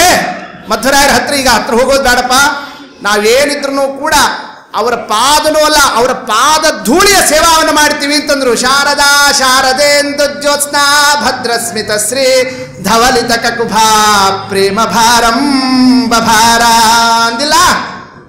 ವಾಯುಸ್ತುತಿಯ ಆರಂಭದಲ್ಲೇನೆ ಪಾಂಸವೋಸ್ಮಾನ್ ಪುನಂತೋ ಸ್ವಾಮಿ, ನಿಮ್ಮ ಪಾದ ಧೂಳಿ ನಮಗೆ ಸಿಗಲಿ ಸಾಕು ಅಂತ ಆ ಪಾದ ಧೂಳಿಯಲ್ಲೇನೆ ಸದಾ ತಮ್ಮ ಭಕ್ತಿಯನ್ನು ತೋರಿಸ್ತಾ ಯಾರು ನಿಂತಿದ್ದಾರೆ? ಶಾರದಾ ಭಾರತೀ ದೇವಿಯರು ನಿಂತಿದ್ದಾರೆ. ಅಂದ್ರೆ ದೂರ ಆಗಿಬಿಟ್ಟಿದ್ರಿ. ಈಗ ನೋಡಿದ್ರಂತೆ ಯಾರನ್ನೇ, ನಮ್ಮ ರಾಯರನ್ನು ನೋಡಿದರೆ ಎಲ್ಲ ಹುಡುಗ ಏನು ಕೆಲಸ ಮಾಡಿದೆಯೋ. ಆ ಮಧ್ವರಾಯರು ಯತಿಗಳಾಗಿ ನಮ್ಮಿಂದ ಅವ್ರು ದೂರಕ್ಕೆ ಹೋದರೆ ನೀ ಏನು ಮಾಡಿದಿ? ನಾ ಇದ್ದಲ್ಲಿಗೇನೆ ಆ ಮಧ್ವರಾಯರನ್ನು ತಂದು ಹಚ್ಚಿಬಿಟ್ಟಿಯಲ್ಲ. ಅದು ಹೆಂಗೆ ಅಂತಂತಂದ್ರೆ, ಆ ನನ್ನ ನಲಿನ ಗತ ಎಲ್ಲಿರ್ತಾರೆ ಭಾರತೀ ದೇವಿಯರು? ನಲಿದಾಡೆ ಎನ್ನ ನಾಲಿಗೆ ಮೇಲೆ. ಹೌದಲ್ಲ? ಸದಾ ನಾಲಿಗೆ ಮೇಲೆ ಇರ್ತಕ್ಕಂಥವ್ರು ಯಾರು? ಭಾರತೀ ದೇವಿಯರು. ಅಂದರೆ ನಾಲಿಗೆ ಮೇಲಿದ್ದ ಇರ್ತಕ್ಕಂಥ ಭಾರತೀ ದೇವಿಯರ ಹತ್ತಿರಕ್ಕೆ ಮಧ್ವರಾಯರ ಗುಣಗಾನವನ್ನು ಮಾಡುತ್ತಾ ಆ ಮಧ್ವರಾಯರ ಕಥೆಯನ್ನು ಆ ನಾಲಿಗೆಗೆ ಹಚ್ಚಿ ಆ ಕಥಾರೂಪದಿಂದ ಮಧ್ವರಾಯರ ಆ ನಾಲಿಗೆ ಹತ್ರ ಬಂದು ಅಲ್ಲೇ ಇರತಕ್ಕ ಭಾರತೀ ದೇವಿಯರ ಹತ್ತಿರಕ್ಕೆ ಈಗ ಯತಿಗಳಾದರೂ ಕೂಡ ಅವರು ಭಾರತೀ ದೇವರ ಹತ್ರ ಬರತಕ್ಕಂತಹ ಕಾರ್ಯವನ್ನು ಮಾಡಿಸಿರ್ತಕ್ಕಂತಹ ಸೇವಾ ನೀ ಮಾಡಿಬಿಟ್ಟಿಲ್ಲ. ಅದಕ್ಕೆ ನನಗೂ ಖುಷಿಯಾಗಿ ಹೋಗ್ಬಿಡ್ತು. ತಾಯಿ, ನನ್ನ ಸಿಂಹಾಸನದಲ್ಲಿ ನೀನು ಕೂಡಿಸಿಬಿಡ್ತೀನಿ ಅಂತ ಭಾರತೀ ದೇವರು ಕೂಡ ವಿದ್ಯಾ ಸಾಮ್ರಾಜ್ಯದಲ್ಲಿ ವೈಭವದಿಂದ ಎಲ್ಲಿ ಹೋದರೂ ಕೂಡ ಅವ್ರಿಗೆ ಮೆರಿತಿರಬೇಕು, ವಿರಾಜಿಸಬೇಕು ಅಂತಹ ಒಂದು ವೈಭವವನ್ನು ಯಾರು ಕೊಟ್ಟರು? ಭಾರತೀ ದೇವರು ನೀಡಿದರು. ಹೀಗೆ ವಾಯುದೇವರು ಭಾರತೀ ದೇವಿಯರು ಅವರಿಬ್ಬರಿಂದಲೂ ಕೂಡ ಪೂರ್ಣಾನುಗ್ರಹವನ್ನು ಪಡೆದಿರ್ತಕ್ಕಂತಹ ಮಹಾ ದೊಡ್ಡ ಗುಣ ಅದು ಯಾರ್ದದು? ಮಂತ್ರಾಲಯ ಪ್ರಭುಗಳದು. ವಾದೀಂದ್ರ ತೀರ್ಥರು ಆ ಗುರುಗುಣಸ್ತವನದಲ್ಲಿ ಬಹಳ ಚಂದ ಚಾತುರ್ಯದಿಂದ ರಾಯರ ಜೀವನ ಚರಿತ್ರೆಯ ಅನೇಕ ಅಂಶಗಳನ್ನೆಲ್ಲ ಯೋಜಿಸಿ ಒಂದೊಂದು ಗ್ರಂಥಗಳನ್ನು ಕೂಡ ವರ್ಣನೆ ಮಾಡ್ತಾ ಹೊರಟರು. ಎಷ್ಟೋ ಸಲ ಈ ಪದವಿಗೆ ಬರೋದಕ್ಕೆ ಮೊದಲು ಎಲ್ಲ ಚಲೋ ಇರ್ತಾರಂತೆ, ಅಲ್ಲಿ ಸೀಟ್ ಮೇಲೆ ಕೂತ ಮೇಲೆ ಯಾಕೋ ತಲೆ ಕೆಟ್ಟು ಹೋಗ್ತದಂತೆ. ಹೌದಾ? ಲೋಕದವ್ರು ಹಿಂಗೂ ಎಷ್ಟೋ ಇದ್ದಾವೆ. ನಹುಷನ ಕಥೆ ಕೇಳಿರೋ? ನಹುಷ ಎಂಥ ದೊಡ್ಡ ರಾಜ, ಆತನನ್ನು ಎಲ್ಲಿ ಕೂಡಿಸಿದ್ರು? ಇಂದ್ರ ಪದವಿಯಲ್ಲಿ ತಂದು ಕೂಡಿಸಿದ್ರು ನಹುಷನ್ನೇ. ಪದವಿ ಕೂಡೋಕೆ ಮೊದಲೆಲ್ಲ ಬಹಳ ಚಕ್ರವರ್ತಿ, ಸಾರ್ವಭೌಮ, ಬಹಳ ಚಂದಿದ್ದ, ಮಹಾನುಭಾವ, ಯೋಗ್ಯ ಅಂತೆಲ್ಲ ಸಪ್ತರ್ಷಿಗಳು ಸೇರಿ ಆ ನಹುಷನ್ನೇ ಇಂದ್ರ ಪದವಿಯಲ್ಲಿ ತಂದು ಕೂಡಿಸಿದರೆ ಅವನ ತಲೆ ಏನಾಯ್ತಾಗ? ಶಚಿದೇವಿಯನ್ನೇ ಹಿಡಿಬೇಕು ಅಂತ ಹೋಗಿಬಿಡ್ತು. ಶಾಪಗ್ರಸ್ತನಾಗಿ ಬಿದ್ದನೋ, ದೊಡ್ಡ ಹಾವಾಗಿ ಬಿದ್ದ ಅಂತ ಕಥೆ ಇದೆಯೋ? ಅಂದರೆ ರಾಯರು ಈ ವೇದಾಂತ ಸಿಂಹಾಸನದ ಪದವಿಗೆ ಬರೋದಕ್ಕೆ ಮೊದಲು ಬಹಳ ಚಲೋ ಇದ್ದರು, ಬಂದ ಮೇಲೆ ಏನಾದರೂ ನೋಡಿ, ಇದೊಂದು ದೊಡ್ಡ ವಿಚಾರ. ಈ ಸ್ಥಾನಕ್ಕೆ ಉಚಿತವಾಗಿ ಕಾರ್ಯವನ್ನು ನಡೆಸಿದರೆ ಅಥವಾ ಏನಾದ್ರು ಸ್ವಲ್ಪ ವ್ಯತ್ಯಾಸ, ಯಾಕಾದ್ರೆ ಇವ್ರನ್ನ ತಂದು ಕೂಡಿಸಿದ್ವಪ್ಪ, ಬೇರೆ ಯಾರನ್ನಾರು ತರಬೇಕಾಗಿತ್ತು ನಾವು ಅಂತಂತ ಹಿಂಗೆ ಲೋಕದಲ್ಲಿ ಮಾತನಾಡತಕ್ಕ ಸಂದರ್ಭ ಬಂತೆ. ಏತರ್ಹ್ಯುದ್ದೀಪನಯತೆ ತದುಚಿತಮಿತಿ ಮೇ ಮಾನಸೀ ವೃತ್ತಿರಿಂಧೇ, ತದುಚಿತಮಿತಿ ಮೇ ಮಾನಸೀ ವೃತ್ತಿರಿಂಧೇ. ಉಚಿತಂ, ಯೋಗ್ಯ ಆಯಿತು. ಕಾರಣ ಯಾವ ಸ್ಥಾನಕ್ಕೆ ಕೂತಿದ್ದಾರೆ ಅವರು? ಮಧ್ವರಾಯರ ಸ್ಥಾನ. ಮಧ್ವರಾಯರು ಅಂದ್ರೆ ಯಾರವರು? ವಾಯುದೇವರು. ವಾಯುವಂಶ ಪ್ರಸೂತೆ ತರ್ಹ್ಯುದ್ದೀಪನಂತೆ. ವಾಯುದೇವರ ವಂಶದಲ್ಲಿ ಬಂದ ಮೇಲೆ, ವಾಯುದೇವರ ಸಿಂಹಾಸನದಲ್ಲಿ ಕೂತ ಮೇಲೆ ವಾಯುದೇವರ ಕೆಲಸನೇ ಮಾಡಬೇಕು. ಹೌದಲ್ಲ? ಏನು ವಾಯುದೇವರ ಕೆಲಸ? ಗಾಳಿ ಆರಿಸೋದಲ್ಲ. ಗಾಳಿ ಬಂತು ಅಂತಂದ್ರೆ ದೀಪ ಆರಿಸೋದಲ್ಲ. ಏನಾಗ್ತದೆ? ಕಾಡ್ಗಿಚ್ಚು ಮತ್ತಷ್ಟು ಹೆಚ್ಚಾಗ್ತದೆ. ಹೌದಾ? ಹಾಗೆ ಗ್ರಂಥೋ ವಾದಾವಲಿ ವಾದಾವಲಿ ಅಂತ ಒಂದು ಗ್ರಂಥ ಮಾಡಿದ್ದಾರೆ ಟೀಕಾರಾಯರು. ಅದು ವಾದಾವಲಿ ಅಂತಂದ್ರೆ ಏನದು? ನಮ್ಮ ವಾದೀಂದ್ರ ತೀರ್ಥರಂದರು ಆ ವಾದಾವಲಿ ಮೊದಲೆರಡು ಅಕ್ಷರ ಸ್ವಲ್ಪ ವ್ಯತ್ಯಾಸ ಮಾಡಿಬಿಡ್ರಿ. ಮೊದಲೆರಡು ಅಕ್ಷರ ಯಾವುದು? ವಾ ದಾ. ಅದು ಹಿಂದೆ ಮುಂದೆ ಮಾಡಿಬಿಟ್ರೆ ಏನಾಗ್ತದೆ? ದಾವಾವಲಿ. ಅದು ಬರೇ ವಾದಾವಳಿ ಅಲ್ಲ, ಅದು ದಾವಾವಲಿ. ದಾವ ಅಂದ್ರೆ ಕಾಡ್ಗಿಚ್ಚು. ದುರ್ಮತಾರಣ್ಯ ದಾಹಾತ್. ಅದ್ವೈತ ಮತ ಮೊದಲಾಗಿರತಕ್ಕ ದುರ್ಮತಗಳನ್ನು ಸುಡೋದ್ರೆ ದೊಡ್ಡ ಕಾಡ್ಗಿಚ್ಚಿನ ಬೆಂಕಿಯಂತೆ ವಾದಾವಳಿ ಗ್ರಂಥವನ್ನು ಟೀಕಾರಾಯರು ನಿರ್ಮಾಣ ಮಾಡಿದ್ದಾರಲ್ಲ, ಆ ವಾದಾವಳಿ ಗ್ರಂಥಕ್ಕೆ ನಮ್ಮ ಮಂತ್ರಾಲಯ ಪ್ರಭುಗಳು ಮಾಡಿರತಕ್ಕಂತಹ ಏನು ವ್ಯಾಖ್ಯಾನ ಇದೆಯಲ್ಲ, ಆ ವ್ಯಾಖ್ಯಾನವನ್ನು ನೋಡಿದರೆ ವಾಯುವಂಶ ಪ್ರಸೂತೇ. ಟೀಕಾರಾಯರು ಕಾಡ್ಗಿಚ್ಚಿನಂತೆ ಇರತಕ್ಕ ವಾದಾವಳಿಯನ್ನು ಮಾಡಿದರು. ಆ ಬರೇ ಕಾಡ್ಗಿಚ್ಚಿದ್ರೆ ಅಷ್ಟು ಜೋರು ಆಗೋದಿಲ್ಲ, ಅದಕ್ಕೆ ಸ್ವಲ್ಪ ಗಾಳಿ ಸೇರಬೇಕು. ಬೀಸಣಿಕೆ ತೊಗೊಂಡು ಸ್ವಲ್ಪ ಉಫ್ ಅಂತ ಏನಾದ್ರು ಬೀಸಿಗಿಸಿದರೆ ಅದು ಮತ್ತಷ್ಟು ಜೋರು ಆಗ್ತದಲ್ಲ. ಅಂತಹ ಕೆಲಸವನ್ನು ಯಾರು ಮಾಡಿದರು? ನಮ್ಮ ರಾಯರು ಆ ತಮ್ಮ ವ್ಯಾಖ್ಯಾನದಿಂದ ಮಾಡೋದರಿಂದ ಮಧ್ವರಾಯರು ನೋಡಿದರು. ಇಲ್ಲ ವಾಯುದೇವರ ವಂಶದಲ್ಲಿ ಸಿಂಹಾಸನದಲ್ಲಿ ಕೂಡಿಸಿದ್ದಕ್ಕೆ ವಾಯುದೇವರ ಕೆಲಸನೇ, ವಾಯು ಕೆಲಸವನ್ನೇ ಮಾಡ್ತಾ ಇದ್ದೀಯಲ್ಲ, ಬಹಳ ಯೋಗ್ಯ ಆಯಿತು ಅಂತ. ಯಾವುದರಿಂದ ವ್ಯವಸ್ಥೆ ಆಯಿತು? ಅದು ವಾದಾವಳಿ ವ್ಯಾಖ್ಯಾನದಿಂದ. ಅಂದರೆ ವಾದಾವಳಿಗೆ ವ್ಯಾಖ್ಯಾನವನ್ನು ಮಾಡಿ ನಾವು ಮಧ್ವರಾಯರ ಸಿಂಹಾಸನಕ್ಕೆ ಬಂದಿದ್ದು ಅತ್ಯಂತ ಉಚಿತ ಇದೆ ಅಂತ ಸ್ಥಾಪನೆ ಮಾಡಿಕೊಟ್ರಿ. ಇನ್ನು ಅದರ ಮೇಲೆ ಮಧ್ವರಾಯರಿಗೇನೋ ಅನುಗ್ರಹವನ್ನು ಮಾಡುವಂತೆ, ಅವರ ಅನುಗ್ರಹವನ್ನು ಪಡೆಯುವಂತೆ ಸೇವಾವನ್ನು ಮಾಡಿ ಇಷ್ಟೆಲ್ಲ ಮಾಡಿದ್ದೆಲ್ಲ ಯೋಗ್ಯ. ಆದರೆ ಈ ಸಿಂಹಾಸನದಲ್ಲಿ ಯಾರ್ಯಾರು ಬಂದಿದ್ದಾರೆ? ಮಧ್ವರಾಯರು ಬಂದಿದ್ದಾರೆ, ಟೀಕಾರಾಯರು ಬಂದಿದ್ದಾರೆ, ವ್ಯಾಸರಾಜರು ಬಂದಿದ್ದಾರೆ, ಮತ್ತು ಎಲ್ಲರದ್ದು ಸೇವಾ ಆಗಬೇಕು. ಹೌದಲ್ಲ? ಟೀಕಾರಾಯರಿಗೂ ಸೇವಾ ಮಾಡಿದ್ರಿ. ಇಂಥದ್ದು ಟೀಕಾರಾಯರಿಗೆ ಮಾಡಿರೋ ಸೇವಾ ಯಾವುದು? ಟೀಕಾರಾಯರು ಮಾಡಿರತಕ್ಕ ಮೇರು ಗ್ರಂಥ ಯಾವುದು? ಯಾವ ಗ್ರಂಥ ಮುಗಿತು ಅಂತಂದರೆ ಅವ ವಿದ್ವಾನ್ ಪಂಡಿತ ಅಂತ ಲೋಕದಲ್ಲಿ ಎಲ್ಲರೂ ಕೂಡ ರೆಕಗ್ನೈಸ್ ಮಾಡೋದು ಯಾವುದರಿಂದ? ಸುಧಾಮಂಗಳ. ಹೌದಾ? ಅಂದರೆ ಶ್ರೀಮನ್ಯಾಯ ಸುಧಾ. ಹೌದಲ್ಲ? ಆ ಸುಧಾಕ್ಕಷ್ಟು ಮಹತ್ವ ಇದೆ. ಹೌದಷ್ಟೇ? ಅಂತಹ ಸುಧಾ ಗ್ರಂಥಕ್ಕೆ ನಮ್ಮ ಮಂತ್ರಾಲಯ ಪ್ರಭುಗಳು ಮಾಡಿರತಕ್ಕಂತಹ ವ್ಯಾಖ್ಯಾನನೇ ಯಾವುದದು? ಪರಿಮಳ. ಈ ಪರಿಮಳ ಬಂದಿರಲಿಲ್ಲ ಅಂತಂದರೆ ಸುಧಾ ಇದ್ರೂ ಉಪಯೋಗ ಆಗ್ತಿರ್ಲಿಲ್ಲ ಅಂತ. ಯಾರು? ಆದರೆ ನಮ್ಮ ವಾದೀಂದ್ರ ತೀರ್ಥ. ಯಾಕೆ ಅಂತಂತಂದರೆ ನಮಗೆ ಗೊತ್ತು ಏನಂತ, ಮನೆಯೊಳಗೆ ಅಮೃತ ಇದೆ ಅಂತ. ನಮ್ಮ ಮನೆಯೊಳಗೆ ಅಮೃತ ಇದೆ, ಆದರೆ ಎಲ್ಲಿದೆ ಅಂತ ಗೊತ್ತಿಲ್ಲ. ಯಾಕೆ ಗೊತ್ತಿಲ್ಲ? ನಮಗೆ ಕಣ್ಣಿಲ್ಲ. ಕಣ್ಣಿಲ್ಲದೆ ಇದ್ದವರಿಗೆ ಪದಾರ್ಥ ಹುಡುಕ್ಲಿಕ್ಕೆ ಸಿಗ್ತದಾ? ಹಾಗೆ ನಮಗೆ ಕಣ್ಣಿಲ್ಲ, ನಾವು ಅಜ್ಞಾನಿಗಳು, ನಮಗೆ ಕಣ್ಣಿಲ್ಲ. ಟೀಕಾರಾಯರು ಅಮೃತವನ್ನೇ, ಸುಧಾವನ್ನೇ, ನ್ಯಾಯಸುಧಾವನ್ನೇ, ಅಮೃತವನ್ನೇ ವ್ಯವಸ್ಥಾವನ್ನು ಮಾಡಿ ಇಟ್ಟಿದ್ದಾರೆ ಭೂಲೋಕದಲ್ಲಿ. ಆದರೆ ಆ ಅಮೃತವನ್ನು ತಗೊಂಡು ಕುಡಿಯೋಣ ಅಂತಂದ್ರೆ ಅದು ಎಲ್ಲಿದೆ ಅಂತ ಅಲ್ಲಿ ತನಕ ಹೋಗ್ಲಿಕ್ಕೆ ನಮ್ಗೆ ಕಣ್ಣಿಲ್ಲಲ್ಲ. ಅಂಥ ಸ್ಥಿತಿಯಲ್ಲಿ ನಾವೆಲ್ಲ ಜೀವರಾಶಿಗಳಿದ್ವಿ. ನೋಡಿದ್ರು ಯಾರು ರಾಯರು, ಮಂತ್ರಾಲ ರಾಯರು ನೋಡಿದ್ರು. ನಿಮ್ಗೆ ಕಣ್ಣಿಲ್ಲ ಹೌದಲ್ಲೋ, ಮೂಗತ್ತು ಇದೆಯೋ ಇಲ್ಲೋ, ಕಣ್ಣಿಲ್ಲದೆ ಇದ್ರಂತೆ ಮೂಗಿಗೆ ಸ್ವಲ್ಪ ಅದರ ವಾಸನೆ ಬರುವಂತೆ ಮಾಡಿಬಿಡೋಣ. ಆ ನ್ಯಾಯಸುಧಾ ಎಂಬತಕ್ಕಂಥ ಏನು ಗ್ರಂಥ ಇದೆ ಅದರಲ್ಲಿ ನಿಮ್ಮ ವಾಕ್ಯಗಳು ಎಂಬತಕ್ಕಂಥ ಅದಕ್ಕೆ ಏನು ಯಾಲಕ್ಕಿ, ಕೇಸರ ಮೊದಲಾಗಿರ್ತಕ್ಕ ಒಳ್ಳೆ ಸುವಾಸನೆಯ ಆ ಪರಿಮಳವನ್ನು ಅದಕ್ಕೆ ಮಿಕ್ಸ್ ಮಾಡಿ, ಅದಕ್ಕೆ ಮಿಶ್ರಣವನ್ನು ಮಾಡಿ, ಅದಕ್ಕೆ ಹಾಕಿ, ಅದಕ್ಕೆ ಗಾಳಿ ಗೀಳಿ ಅದರ ಮೇಲೆ ಬೀಸಿ ನಾವಿರ್ತಕ್ಕಂಥ ಆ ಸ್ಥಳಕ್ಕೆ ಘಮ ಘಮ ಘಮ ಘಮ ಘಮ ಅದರ ವಾಸನೆ ಬಡಿತು ಅಂದರೆ ಇದೇ ದಾರಿಯಲ್ಲಿದೆ ನೋಡ್ರಿ ಆ ಸುಧಾ, ಅತ್ತಾಗೆ ಹೋಗ್ಬಿಡೋಣ ಅಂತ ಕಣ್ಣಿಲ್ದೇ ಇದ್ರೂ ಕೂಡ ಸರಸರ ಅದರ ಹತ್ರ ಹೋಗಿ ಆರಾಮತ್ತಾಗಿ ಆ ನ್ಯಾಯಸುಧಾವನ್ನು ಎಲ್ಲರೂ ಘಟ ಘಟ ಘಟ ಘಟ ಪಾನ ಮಾಡಬೇಕು. ಎಲ್ಲ ಭಕ್ತರು ಅದನ್ನು ಹೊಂದಬೇಕು ಅಂತ ಅನುಗ್ರಹ ಆಗಿದ್ದು ಯಾವುದರಿಂದ? ನಿಮ್ಮ ಪರಿಮಳದಿಂದ. ಏನ್ ರಾಯರ ಪರಿಮಳ ಗ್ರಂಥದ ವೈಭವ! ಹಿಂಗೆ ತ್ವತ್ತಯೇವ ಪ್ರಕಾಶೋ ಚಂದ್ರಿಕಾ ನೋನೋ ತ್ವತ್ತಯೇವ ಪ್ರಕಾಶೋ. ಏನು ಆಶ್ಚರ್ಯ ಅಂತಾರೆ ವಾದೀಂದ್ರ ತೀರ್ಥರು. ಎಲ್ಲರೂ ಕೂಡ ಟಾರ್ಚು, ಬೆಳಕು ಯಾವ್ದ್ರ ಮೇಲೆ ಬಿಡ್ತಾರೆ ಹೇಳ್ರಿ? ಬೆಳಕು ಯಾವ್ದ್ರ ಮೇಲೆ ಬಿಡ್ತಾರೆ? ಕಾಣಿಸ್ದೇ ಇರ್ತಕ್ಕ ಪದಾರ್ಥದ ಮೇಲೆ, ಅದರ ಮೇಲೆ ಇದರ ಮೇಲೆ ಬೆಳಕನ್ನೇ, ಪ್ರಕಾಶವನ್ನು ಬೀರಿ, ನೋಡ್ರಿ ನಿಮ್ಮ ಪುಸ್ತಕ ಇಲ್ಲಿದೆ, ನಿಮ್ಮ ಪದಾರ್ಥ ಇಲ್ಲಿದೆ. ಹೌದಲ್ಲ, ಕತ್ಲೆ ಆಗಿತ್ತು, ಕರೆಂಟ್ ಹೋಗ್ಬಿಟ್ಟಿತ್ತು, ಆಗ ಬೆಳಕು ಬಿಟ್ಟು ಅದು ಇದು ಹುಡುಕ್ತಾರೋ ಇಲ್ಲೋ? ಅಂದರೆ ಬೆಳಕನ್ನೇ ಕತ್ಲಿ ಇರೋ ವಸ್ತುವಿನ ಮೇಲೆ ಬಿಟ್ಟು ಹುಡುಕಿಸಿಕೊಡೋದು ಲೋಕದಲ್ಲಿದೆ. ಆದರೆ ನೀವು ಮಾಡಿದ್ದ ಆಶ್ಚರ್ಯ ಏನು ಅಂತಂದರೆ, ನೀವು ಪ್ರಕಾಶವನ್ನೇ, ಬೆಳಕನ್ನೇ ಯಾವುದರ ಮೇಲೆ ಬೀರಿದಿರಿ ಅಂತಂದರೆ ಚಂದ್ರಿಕಾ ಬೆಳದಿಂಗಳ ಮೇಲೆ ಬೆಳಕನ್ನು ಬೀರಿರ್ತಕ್ಕಂಥ ಕೆಲಸವನ್ನೇ ಯಾರು ಮಾಡಿದರು? ನಮ್ಮ ಮಂತ್ರಾಲಯ ಪ್ರಭುಗಳು ಮಾಡಿದರು. ಅಂದಮೇಲೆ ವ್ಯಾಸರಾಜರು ಮಾಡಿರತಕ್ಕ ಚಂದ್ರಿಕಾ ಗ್ರಂಥಕ್ಕೆ ಮಂತ್ರಾಲ ರಾಯರು ಮಾಡಿರ್ತಕ್ಕ ಪ್ರಕಾಶ ಅಂತಂತಂದರೆ ಎಲ್ಲರೂ ಕತ್ಲಿ ಮೇಲೆ ಬೆಳಕು ಬಿಟ್ಟರೆ, ನೀವು ಬೆಳಕು ಮೇಲೆ ಬೆಳಕು ಬಿಟ್ಟಿರತಕ್ಕಂತಹ ಗ್ರಂಥಕಾರರು ಸಾಮಾನ್ಯರಲ್ಲ. ಹಿಂಗೆ ಆ ಚಂದ್ರಿಕಾ ಪ್ರಕಾಶ ಗ್ರಂಥದ ವೈಭವ, ಹಿಂಗೆ ಒಂದೊಂದು ಆ ಗ್ರಂಥದ ವೈಭವವನ್ನು ನೋಡ್ತಾ ಹೊರಟ್ರೆ ನೀವು ಸಾಮಾನ್ಯರಲ್ಲ. ಹಿಂದೆ ನಮ್ಮ ಸ್ವಾಮಿ ನರಸಿಂಹದೇವರು, ನೀವು ಒಲ್ಲೆ ನಂಗೇನು ಒಲ್ಲೆ ಸ್ವಾಮಿ, ನಿನ್ನ ಸೇವಾವನ್ನು ಮಾಡ್ಲಿಕ್ಕೆ ನಾ ಸ್ತೋತ್ರ ಮಾಡಿದ್ದೇ ಹೊರತು ಅದು ಇದು ಹೊರ ಕೇಳ್ಕೊಳ್ಳಿಕ್ಕಲ್ಲ ಅಂತ ನೀವು ಬೇಡ ಅಂತಂದ್ರು. ನಮ್ಮ ದೇವರು ಏನಂದ? ನೀ ಬೇಡ ಅಂದರೂ ನಾ ಕೊಡಬೇಕು, ನಂಗೆ ಅಷ್ಟು ಅಪೇಕ್ಷೆ ಇದೆ, ಅವಶ್ಯನ ಆಶೀರ್ವಾದವನ್ನು ಮಾಡೇ ತೀರ್ತೀನಿ.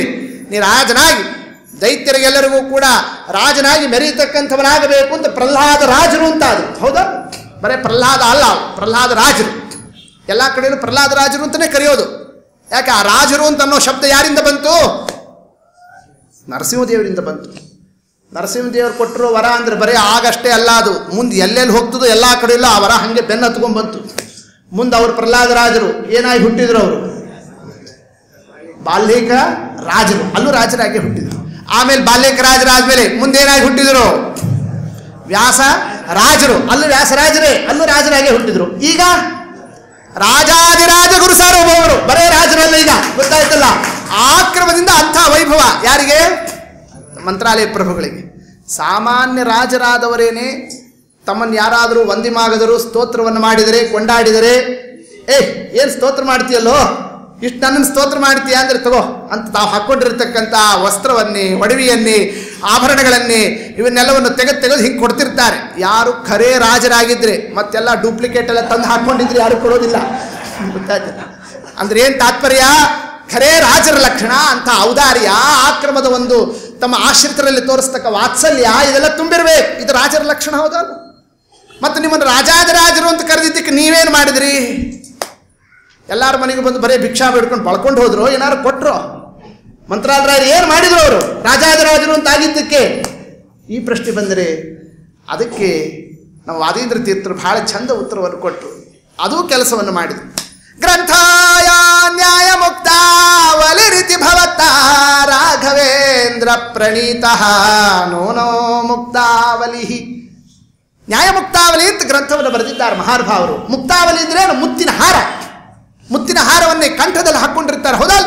ಹಾಗೆ ನಿಮ್ಮ ಕಂಠದಲ್ಲಿ ಹಾಕ್ಕೊಂಡಿರತಕ್ಕ ಆ ನ್ಯಾಯಮುಕ್ತಾವಲಿ ಎಂಬತಕ್ಕ ಗ್ರಂಥ ಏನಿದೆಯಲ್ಲ, ಆ ಮುತ್ತಿನ ಹಾರವನ್ನೇ ಯಾರ್ಯಾರು ನಿಮ್ಮನ್ನು ಸ್ತೋತ್ರವನ್ನು ಮಾಡುತ್ತಾ ವಂದಿಮಾಗಧರಾಗಿ ನಿಮ್ಮ ಪಾದಾಕ್ರಾಂತರಾಗಿ ಬರ್ತಾರಲ್ಲ, ನಾನು ಇಷ್ಟು ಸ್ತೋತ್ರ ಮಾಡ್ತೀಯಲ್ಲೋ, ತಗೋ ಈ ಹಾರವನ್ನು ನಿನ್ನ ಕೊರಳಿಗೆ ಹಾಕಿಬಿಡ್ತೀನಿ ಅಂತ ಹಿಂಗೆ ತಮ್ಮ ಭಕ್ತರಿಗೆ ಯಾವುದನ್ನು ಕೊಟ್ರಿ ನೀವು? ಮುಕ್ತಾವಲಿಯನ್ನೇ, ಮುತ್ತಿನ ಹಾರವನ್ನು ನೀಡಿಬಿಟ್ರಿ. ಅಂದಮೇಲೆ ರಾಜರಾಗಿ ಬಂದಿದ್ದಕ್ಕೂ ಕಾರಣ ಇದೆ, ರಾಜರಾಗಿ ಬಂದ ಮೇಲೆ ಮಾಡಿರತಕ್ಕ ಕೆಲಸನೂ ಉಚಿತವಾಗಿದೆ, ಇನ್ನು ಅದರಂತೇನೆ ಜಗತ್ತಿಗೂ ಅಂಥ ಅನುಗ್ರಹವನ್ನು ಮಾಡಿದ್ದೀರಿ. ಹಿಂಗೆ ಮಂತ್ರಾಲಯ ಪ್ರಭುಗಳ ಆ ಗುಣಗಾನವನ್ನೇ ಬಹಳ ಚಂದ ಕೊಂಡಾಡ್ತಾ ಆ ಸಂದರ್ಭದಲ್ಲಿ ಎಲ್ಲ ಗ್ರಂಥವನ್ನು ನಮ್ಮ ರಾಯರು ಬರೀದೇ ಇರತಕ್ಕ ವ್ಯಾಖ್ಯಾನನೇ ಇಲ್ಲ, ಎಲ್ಲದಕ್ಕೂ ವ್ಯಾಖ್ಯಾನ ಮಾಡಿದ್ದಾರೆ ಅವರು. ಆದರೆ ಒಂದು ಗ್ರಂಥಕ್ಕೆ ಮಾಡಲಿಲ್ಲ ಅವರು. ಯಸ್ಮಾತ್ ಋಗ್ಭಾಷ್ಯ ಟೀಕಾ ತನುತರ ವಿವೃತೆ ರಂಜಸ ತತ್ಕೃತಾಯ. ಋಗ್ಭಾಷ್ಯ ಟೀಕಾಕ್ಕೆ ವ್ಯಾಖ್ಯಾನವನ್ನೇ ಮಂತ್ರಾಲಯ ರಾಯರು ಬರೀಲಿಲ್ಲ. ಯಾಕೆ ಬರೀಲಿಲ್ಲ? ಏನು ಕಾರಣ? ವಾದೀಂದ್ರ ಅಂದರು, ನಿಮಗೂ ಬರ್ತು ನೋಡ್ರಿ, ಎಲ್ಲ ಪೀಠಾಧಿಪತಿಗಳು ಇರ್ತದಲ್ಲ, ಅದು ನಿಮಗೂ ಬಿಟ್ಟು ತಪ್ಪಲಿಲ್ಲ. ಈ ಪೀಠಾಧಿಪತಿಗಳಾದವ್ರಿಗೆ ಏನು ಅಪೇಕ್ಷೆ ಏನಿರ್ತದೆ ಹೇಳ್ರಿ? ತಮ್ಮ ಪೂರ್ವಾಶ್ರದ ಮಕ್ಕಳ ಮೇಲೆ ಭಾಳ ಮೋಹ ಇರ್ತದೆ. ಈ ಯತಿಗಳಾದವರಿಗೆ ತಮ್ಮ ಪೂರ್ವಾಶ್ರಮದಲ್ಲಿ ಮಕ್ಕಳಿರ್ತಾರಲ್ಲ, ಅವ್ರಿಗೆ ಎಲ್ಲ ಸ್ಥಾನ, ಅವ್ರಿಗೆ ಗೌರವ, ಅವ್ರಿಗೆ ಎಲ್ಲ ಐಶ್ವರ್ಯ, ಅವ್ರಿಗೆ ವೈಭವ, ಅವ್ರಿಗೆ ಭಾಳ ಮೆರೆಸಬೇಕು. ಇದೆಲ್ಲ ಈ ಕ್ರಮದ ಒಂದು ಹಿಂದಿನ ಪೂರ್ವಾಶ್ರಮದ ಮಕ್ಕಳ ಮೇಲಿರ್ತಕ್ಕ ಮೋಹ, ಈ ಪುತ್ರ ವ್ಯಾಮೋಹ ನಿಮಗೂ ತಪ್ಪಲಿಲ್ಲ. ಹಾಗೆ ಇದೇನಿದು ಗುರುಗುಣಸ್ಥವನೋ ದೋಷನೋ?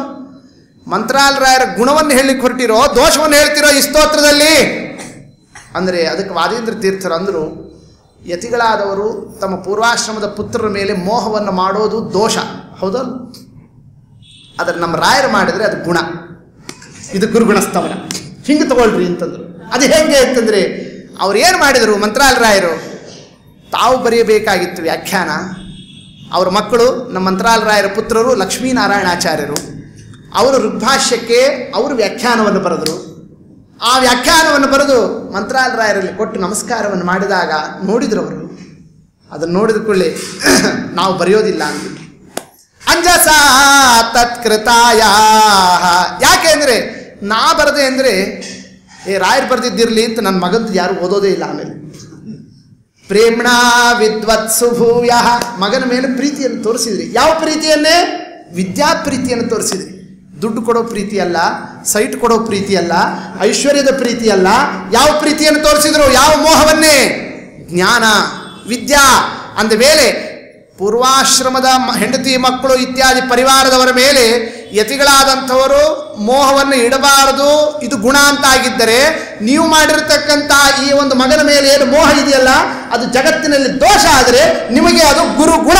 ಯಾಕೆ ಅಂತಂದರೆ ಅವರ ವ್ಯಾಖ್ಯಾನವನ್ನು ಎತ್ತಿಡಿಯತಕ್ಕಂತಹ ಒಂದು ಆ ವೈಶಾಲ್ಯವನ್ನು ತೋರಿಸಿದ್ರಲ್ಲ. ಹಿಂಗೆ ಪ್ರೇಮ್ಣ ವಿದ್ವತ್ಸು ಭೂಯ ಅಂದರೆ ಮಂತ್ರಾಲಯ ರಾಯರ ಚರಿತ್ರೆಯಲ್ಲಿ ದೋಷನು ಗುಣ ಆಗ್ತದೆ, ಗುಣನು ದೋಷ ಆಗ್ತದೆ.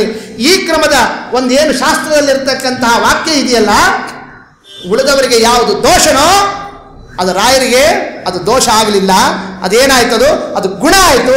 ನೋಡಿ, ಇದನ್ನೇ ಅರ್ಥ ಮಾಡಿಸ್ತಾ ಇದ್ದಾರೆ ಈ ಗುರುಗುಣಸ್ಥವನ. ಎಲ್ಲ ಆದಮೇಲೆ ಇನ್ನೊಂದು ಗುರುಗುಣಸ್ಥವನ ಇದೆ ಅಂತಂದ್ರು. ಏನದು ಅಂದರು? ಇಷ್ಟೊತ್ತಿನ ತನಕ ಈ ಗ್ರಂಥ ಬರೆದ್ರಿ, ಆ ಗ್ರಂಥ ಬರೆದ್ರಿ, ಅದನ್ನು ಮಾಡಿದ್ರಿ, ಇದನ್ನು ಮಾಡಿದ್ರಿ, ಗ್ರಂಥ ಬರೆದಿದ್ದಕ್ಕೆಲ್ಲ ನಿಮ್ಮನ್ನು ಕೊಂಡಾಡ್ತಾ ಬಂದ್ವಲ್ಲ. ಆದರೆ ಈಗ ಹಂಗಲ್ಲ, ನೀವು ಗ್ರಂಥ ಬರೀದೇ ಇರೋದೇ ಒಂದು ದೊಡ್ಡ ಗುಣ ಅಂತಂತದ್ದು. ನೋಡಿ, ಇದು ಒಂದು ಗುರುಗುಣಸ್ಥವನ ಅಂತ. ಎಲ್ಲ ಥರದ ಗುರುಗುಣಸ್ಥವನ ಇದೆ ಇದರಲ್ಲಿ. ಗ್ರಂಥ ಬರಲಿಲ್ಲ ಅನ್ನೋದೇ ಒಂದು ದೊಡ್ಡ ಗುಣ ನಿಮ್ಮದು. ಏನ್ರಿ, ಬರೆಯೋದು ಗುಣನೋ ಬರೀದೇ ಇರೋದು ಗುಣನೋ? ಬರೀದೇ ಇರೋದು ದೊಡ್ಡ ಗುಣ ಅಂದರೆ ನಾವೆಲ್ಲ ಒಳ್ಳೆ ಗುರುಗುಣ ಮಂಡಿತಾರೆ. ಯಾಕೆ ನಾವು ಏನು ಬರೆದಿಲ್ಲ, ಹಂಗೆ ಬರೆದಿಲ್ಲ ಅನ್ನೋದೇ ಗುಣ ಆಗೋದಾದ್ರೆ ಅವ್ರಿಗಷ್ಟೇ ಯಾಕೆ? ಹಂಗಲ್ಲ ಆಗ್ತದೆ. ರಾಯರು ಎಲ್ಲ ಗ್ರಂಥಕ್ಕೆ ಸುಧಾಕ್ಕೆ ಬರೆದ್ರು, ಚಂದ್ರಿಕಾಕ್ಕೆ ಬರೆದ್ರು, ತರ್ಕತಾಂಡವಕ್ಕೆ ಬರೆದ್ರು, ದಶಪ್ರಕರಣಕ್ಕೆ ಬರೆದಿದ್ದಾರೆ, ತತ್ವಪ್ರಕಾಶಿಕಾಕ್ಕೆ ಬರೆದಿದ್ದಾರೆ. ಇಷ್ಟೆಲ್ಲ ಗ್ರಂಥಗಳಿಗೆ ವ್ಯಾಖ್ಯಾನವನ್ನು ನಿರ್ಮಾಣವನ್ನು ಮಾಡಿರತಕ್ಕಂಥವರು. ತೇಕ್ಯೋ ನ್ಯಾಯಾಮೃತಸ್ಯ ವಿವರಣ ವಿಧಿನ, ನ್ಯಾಯಾಮೃತಕ್ಕೆ ಅವರು ವ್ಯಾಖ್ಯಾನ ಮಾಡಲಿಲ್ಲ. ನ್ಯಾಯಾಮೃತ ಅಂದ್ರೆ ಏನದು? ಅದರದ್ದೇ ಒಂದು ದೊಡ್ಡ ಗಂಗಾ ಪ್ರವಾಹ ಹರಿದು ಬಂದಿದೆ ಶಾಸ್ತ್ರದಲ್ಲಿ, ವಿಚಾರಧಾರಾದಲ್ಲಿ. ಅಂಥ ನ್ಯಾಯಾಮೃತದ ಆ ಒಂದು ಸರಣಿಯಲ್ಲಿ ರಾಯರೊಂದು ಬರಿಬೇಕಾಗಿತ್ತು, ಇವರು ಬರಲಿಲ್ಲಲ್ಲ. ಯಾಕೆ ಬರಲಿಲ್ಲ? ಅವಿವರಣ ವಿಧಿನ ರಾಘವೇಂದ್ರ ಯಶಸ್ಯಾತ್ ಅಂತಾರ ವಾದೀಂದ್ರ ತೀರ್ಥರು ರಾಯರನ್ನು ಸಂಬೋಧನೆ ಮಾಡಿ. ತಾವು ಈ ನ್ಯಾಯಾಮೃತಕ್ಕೆ ವ್ಯಾಖ್ಯಾನ ಮಾಡಿಲ್ಲ ಅನ್ನೋದು ನಿಮಗೇನಾದರೂ ಅಪಕೀರ್ತಿ ತರ್ತದೋ ಅಥವಾ ಕೀರ್ತಿ ತರ್ತದೋ? ಕೀರ್ತಿನೇ ತರ್ತದೆ ಅಂತ, ಅಪಕೀರ್ತಿ ಅಲ್ಲ. ಅದು ಹೆಂಗೆ ಅಂತಂದ್ರೆ, ಯದ್ರಾಜ್ಯ ಪ್ರಚ್ಯವೇನ. ಈಗ ಒಂದು ಕಥೆ ಹೇಳ್ತೀನಿ, ನೀವು ಕೇಳ್ರಿ. ನಾವು ರಾಮಾಯಣದಲ್ಲಿ ಏನಾಯಿತು? ರಾಮದೇವರಿಗೆ ರಾಜ್ಯಾಭಿಷೇಕ ಎಲ್ಲ ಏರ್ಪಾಟಾಗಿತ್ತು. ಕಡೆಗೆ ಏನು ಪರ್ಯವಸಾನ ಆಯಿತು? ನಮ್ಮ ಸ್ವಾಮಿ ಅಯೋಧ್ಯಾವನ್ನು ಬಿಟ್ಟು ಎಲ್ಲಿಗೆ ಹೊರಟು ಬಿಟ್ಟ? ಕಾಡಿಗೆ ಹೋದ. ಛೇ ಏನ್ರಿ, ಒಂದು ತಾಸಿನೊಳಗೆ ಸೀಟ್ ಮೇಲೆ ಕೂಡ್ತಿದ್ದ ಅಂತ ತಪ್ಪು ಹೋಗಿಬಿಡ್ತಲ್ಲ ಅಂತ ನಮ್ಮ ದೇವರಿಗೇನಾದರೂ ಕೂಡ, ರಾಮದೇವರಿಗೆ ಆ ಅಯೋಧ್ಯ ರಾಜ್ಯದ ಆಧಿಪತ್ಯ ತಪ್ಪಿತು ಅಂತೇನಾದರೂ ಅದು ದೋಷನೇ ಅಥವಾ ಅದೇನಾದರೂ ಗುಣ ಅಂತ ಲೋಕದಲ್ಲಿ ಖ್ಯಾತಿ ಆಯಿತು? ಏನಂತಾಯ್ತು ಹೇಳ್ರಿ ನೋಡೋಣ. ದೋಷ ಅಂತ ಆಗಲಿಲ್ಲ. ಯಾಕಾಗಲಿಲ್ಲ? ಅಂದರೆ ಸಿಂಹಾಸನ ಕೂಡೋದು ತಪ್ಪೋಯ್ತು, ದೇವರಿಗೆ ಕಥಾದಲ್ಲಿ ಇದು ದೋಷ ಅಂತ ಅನ್ಬೇಕಷ್ಟೇ. ಅಂದರೆ ಅಖಿಲ ಭುವನಪತೆ, ಅದಕ್ಕೊಂದು ಕಾರಣ ಕೊಟ್ಟರು. ಈಗ ರಾಜ್ಯಾಭಿಷೇಕ ತಪ್ಪಿತು ಅನ್ನೋದು ಗುಣ ಅಂತ ಆಗಿದ್ರೆ ನಮಗೂ ತಪ್ಪಿತು, ನಮಗೂ ಇಲ್ಲ, ಹಂಗಾರೆ ನಮಗೂ ಗುಣ ಆಗಲಿ ಅಂತಂತಂದರೆ ನಿಮಗೆ ಗುಣ ಅಲ್ಲ, ದೇವ್ರಿಗೆ ಗುಣ. ಯಾಕೆ? ನಮ್ಮ ದೇವ್ರು ಏನಾಗಿದ್ದಾನಾತ? ಅಖಿಲ ಭುವನಪತಿ, 14 ಲೋಕಕ್ಕೆ ರಾಜ. 14 ಲೋಕಕ್ಕೆ ರಾಜ ಆಗಿರ್ತಕ್ಕಂಥ ನಮ್ಮ ಸ್ವಾಮಿ ಸಣ್ಣ ಅಯೋಧ್ಯಕ್ಕೆ ರಾಜ ಆದ ಅಂತಂದರೆ ಅದು ಗುಣನೋ ದೋಷನೋ? ಅದು ದೇವ್ರಿಗೆ ಏನಾಗ್ತದೆ? ಒಳ್ಳೆ ಪ್ರೈಮ್ ಮಿನಿಸ್ಟರ್ ಆದವನು ಪಂಚಾಯತಿ ಚೇರ್ಮನ್ ಆದ ಅಂತಂತಂದರೆ ಅದು ಲೋಕದಲ್ಲಿ ಏನಂತ ಕರೀತಾರೆ? ಅದಕ್ಕೆ ಅದು ದೋಷ ಹೋದಲ್ಲ. ಹಂಗೆ 14 ಲೋಕಕ್ಕೆ ರಾಜ ಈ ಅಯೋಧ್ಯ ತಗೊಂಡು ಏನು ಮಾಡಲಿ? ಬೇಕಾಗಿಲ್ಲ. ನಮ್ಮ ಸ್ವಾಮಿ ಎಲ್ಲಿ ಹೊರಟು ಬಿಟ್ಟ? ತಾ ಕಾಡಿಗೆ ಹೋದ. ಅದಕ್ಕೊಂದು ನಿಮಿತ್ತ ಮಾಡ್ದ. ಏನಂತ? ಗುರುಚರಣ ಕೃತ ಮೋದ. ಗುರುಗಳ ಮಾತನ್ನು ನಡೆಸ್ತೀನಿ, ತಂದೆ ತಾಯಿಗಳ ಮಾತಿಗೆ ಮಹತ್ವವನ್ನು ಕೊಟ್ಟು ಹೋದ ಅಂತ ಒಂದು ಗುಣ ಅಂತ ಆಯ್ತೋ ಇಲ್ಲೋ? ಹಂಗೆ ಗುರುಚರಣ ಕೃತ ಮೋದ ನಿರ್ವಾಹ ಜನ್ಯ. ಗುರುಚರಣರು, ಅವ್ರ ಗುರುಗಳು ರಾಯರ ಗುರುಗಳು ಸುಧೀಂದ್ರರು, ಅವ್ರ ಗುರುಗಳು ಯಾರು? ವಿಜೇಂದ್ರರು. ಅವರು ನ್ಯಾಯಾಮೃತಕ್ಕೆ ವ್ಯಾಖ್ಯಾನ ಮಾಡಿದ್ದಾರೆ. ಅಂದರೆ 2 ಗ್ರಂಥಕ್ಕೆ ವ್ಯಾಖ್ಯಾನ ಮಾಡಲಿಲ್ಲ. ಒಂದು ಮಗ ಬರೆದಿರೋ ಗ್ರಂಥಕ್ಕೆ ಬರಲಿಲ್ಲ, ಇನ್ನೊಂದು ವಿಜೇಂದ್ರ ಸ್ವಾಮಿಯವರು ಬರೆದಿರ್ತಕ್ಕ ಆ ಗ್ರಂಥಕ್ಕೊಂದು ವ್ಯಾಖ್ಯಾನ ಮಾಡಲಿಲ್ಲ. ಯಾಕೆ? ದೊಡ್ಡವರು ಬರೆದಿದ್ದಾರಲ್ಲ, ಅದಕ್ಕೆ ಒಂದು ಗ್ರಂಥಕ್ಕೆ ಬರೆಯೋದು ಬೇಡ ಅಂತ ನೀವೇನು ಅವರಲ್ಲಿ ಗೌರವವನ್ನು ತೋರಿಸಿದ್ರಲ್ಲ, ಅದರಿಂದ ಆಮೋದ ನಿರ್ವಾಹ ಜನ್ಯ. ನ್ಯಾಯಾಮೃತಕ್ಕೆ ನೀವು ವ್ಯಾಖ್ಯಾನ ಮಾಡಲಿಲ್ಲ ಅನ್ನೋದು ನಿಮಗೆ ಅಪಕೀರ್ತಿ ಆಗಲಿಲ್ಲ, ಮತ್ತಷ್ಟು ಕೀರ್ತಿನೇ ಆಗಿ ಹೋಗಿಬಿಡ್ತು. ಹೀಗೆ ಒಂದೊಂದು ಸಂದರ್ಭವನ್ನು ಕೂಡ ಚಿತ್ರಣವನ್ನು ಮಾಡ್ತಾ ಕಡೀಗಂತಾರೆ ನಮ್ಮ ರಾಯರಿಗೆ ಮಗನ ಮೇಲೆ ಪ್ರೀತಿ ಹೆಚ್ಚೋ ಮಗಳ ಮೇಲೆ ಪ್ರೀತಿ ಹೆಚ್ಚೋ ಅಂತ ಇದೊಂದು ವಿಚಾರ ತಗೊಂಡು. ಯಾರ ಮೇಲೆ ಪ್ರೀತಿ ಹೆಚ್ಚು ಗೊತ್ತಾಯ್ತು? ಸಾಮಾನ್ಯ ತಂದೆಯಾದವನಿಗೆ ಮಗ ಮಗಳು ಇಬ್ಬರ ಮೇಲೆ ಯಾರ ಮೇಲೆ ಪ್ರೀತಿ ಹೆಚ್ಚಿರ್ತದೆ? ತಾಯಿಗೆ ಮಗನ ಮೇಲೆ, ತಂದೆಗೆ ಮಗಳ ಮೇಲೆ ಅಂತಿರೋದು. ಗೊತ್ತಾಯ್ತಲ್ಲ, ಲೋಕದಲ್ಲಿ ನ್ಯಾಯ. ಗೊತ್ತಾಯ್ತಲ್ಲ, ತಾಯಿ ಮಗನ ಮೇಲೆ ಬಹಳ ಪ್ರೀತಿ ಮಾಡ್ತಿರ್ತಾಳೆ, ತಂದೆಯಾದವ ಮಗಳ ಮೇಲೆ ಇಟ್ಕೊಂಡಿರ್ತಾನೆ. ಇವರು ಹಡಿದು ಬಿಡ್ತಾರೆ. ಇವರು ಯಾರು? ತಾಯಿಯಾದವಳು ಹಡಿಯೋ ತನಕ ಇವ್ರಿಗೆ ಗರ್ಭ, ಹಡದ ಮೇಲೆ ಕಡಿ ತನಕ ಚಿಂತಾಗರ್ಭ ಯಾರಿಗಿರ್ತದೆ? ತಂದಿಗಿರ್ತದೆ ಅಂತ ಶಾಸ್ತ್ರದಲ್ಲಿ ಹೇಳಿರ್ತಕ್ಕಂಥದ್ದು. ಮದುವೆ ಆಗೋ ತಕ್ಕ ಚಿಂತಿ, ಮದುವೆ ಆದ ಮೇಲೆ ಚಿಂತಿ, ಬಾಣಂತನ ಆದ ಮೇಲೆ ಚಿಂತಿ, ಕಡಿ ತನಕನು ಚಿಂತಿ ಮಗಳದು ಯಾರು ಮಾಡ್ತಿರ್ತಾನೆ? ತಂದೆ ಆದವ ನಡೆಸ್ತಿರ್ತಾನೆ. ಗೊತ್ತಾಯ್ತಲ್ಲ? ಅಂದಮೇಲೆ ನೀವು ತಂದೆ ಮಗ ಮಗಳು ಇವೆರಡೂ ಇದ್ದಾರೆ ನಿಮಗೆ. ಅಲ್ರಿ, ರಾಯರ ಮಗ ಇರೋದು ಗೊತ್ತಿತ್ತು ಇಷ್ಟು ದಿವಸ ತನಕ. ನಾವೆಲ್ಲ ರಾಘವೇಂದ್ರ ವಿಜಯ ಅಲ್ಲಿ ಇಲ್ಲಿ ಎಲ್ಲ ಓದಿದ್ವಿ. ಅವ್ರಿಗೊಬ್ಬ ಮಗ ಇದ್ದಾನೆ, ಯಾರು ಲಕ್ಷ್ಮೀನಾರಾಯಣಾಚಾರ್ಯರು, ಅವ್ರ ಮೇಲೆಲ್ಲ ಇದು ಪ್ರೀತಿ. ಆ ಮಗ ಮಗಳು ಅಲ್ಲ ಹೇಳಿದ್ದು, ಇಲ್ಲೊಂದು ಬೇರೆ ಕಥೆ ಇದೆ ಅಂತಂದ್ರು. ಯಾವುದದು?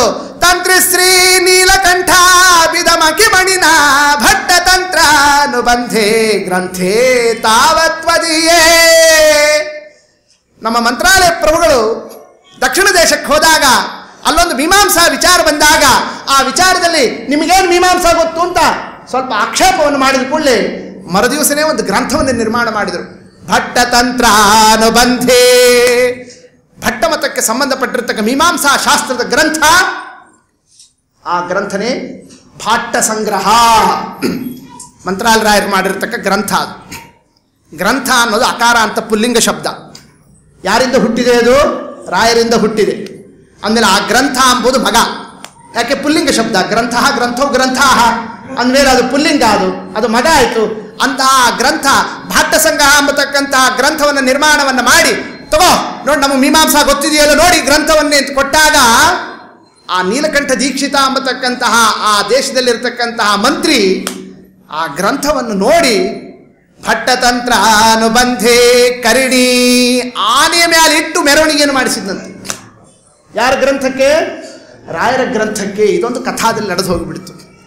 ವಾದೀಂದ್ರ ಅಂದರು, ಮಗನನ್ನೇ ಆನೆ ಮೇಲೆ ಮೆರವಣಿಗೆ ಮಾಡಿಸಿದ್ರಿ, ನಿಮ್ಮ ಮಗ ಯಾರು? ಆ ಗ್ರಂಥ ಎಂಬತಕ್ಕ ಮಗನನ್ನೇ ಒಂದು ಆನೆ ಮೇಲೆ ನೀವು ಮೆರವಣಿಗೆ ಮಾಡಿಸಿದರೆ ನಿಮ್ಮ ಮಗಳಿದ್ದ ಅಲ್ಲ, ಯಾರು ನಿಮ್ಮ ಮಗಳು? ಕೀರ್ತಿಸ್ತೆ ರಾಘವೇಂದ್ರ.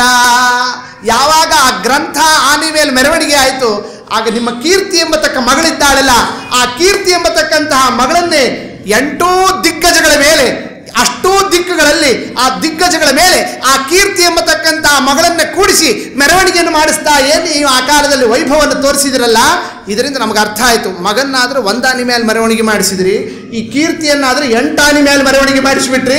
ಓಹೋ, ಎಲ್ಲ ತಂದೆ ಎತ್ತಿ ನೀವು ಕೂಡ ಮಗಳ ಮೇಲೆ ಬಹಳ ಪ್ರೀತಿ ಇದೆ ನೋಡಿ. ಹಿಂಗೆ ಅಂದ್ರೆ ಏನು ತಾತ್ಪರ್ಯ? ನಿಮ್ಮ ಕೀರ್ತಿ 8 ದಿಕ್ಕಿನಲ್ಲಿ ಹರಡಿತು ಅಂತ ಹೇಳತಕ್ಕ ವರ್ಣನಾ ಕ್ರಮ. ಹಿಂಗೆ ಮಂತ್ರಾಲಯ ಪ್ರಭುಗಳ ಗ್ರಂಥ, ಅದರಲ್ಲಿರ್ತಕ್ಕ ವೈಭವ, ಅಷ್ಟ ದಿಕ್ಕುಗಳಲ್ಲೂ ಕೂಡ ಅದರ ಕೀರ್ತಿ ಪ್ರಸಾರ ಆಗಿರತಕ್ಕಂತಹ ಕ್ರಮ, ಅದರದ್ದೆಲ್ಲ ಸಾರವನ್ನೇ ಈ ಗುರುಗುಣ ಸ್ತವನದಲ್ಲಿ ಕೊಂಡಾಡ್ತಾ ನಿಮಗೆ ಒಂದು ರಾಜ ಮಾತು ಹೇಳಿಬಿಡ್ತೀನಿ, ಇಷ್ಟು ತಿಳ್ಕೊಳ್ರಿ ಅಂತದ್ದು. ಏನದು? ವ್ಯಾಸೇನ ವ್ಯುಕ್ತ ಬೀಜ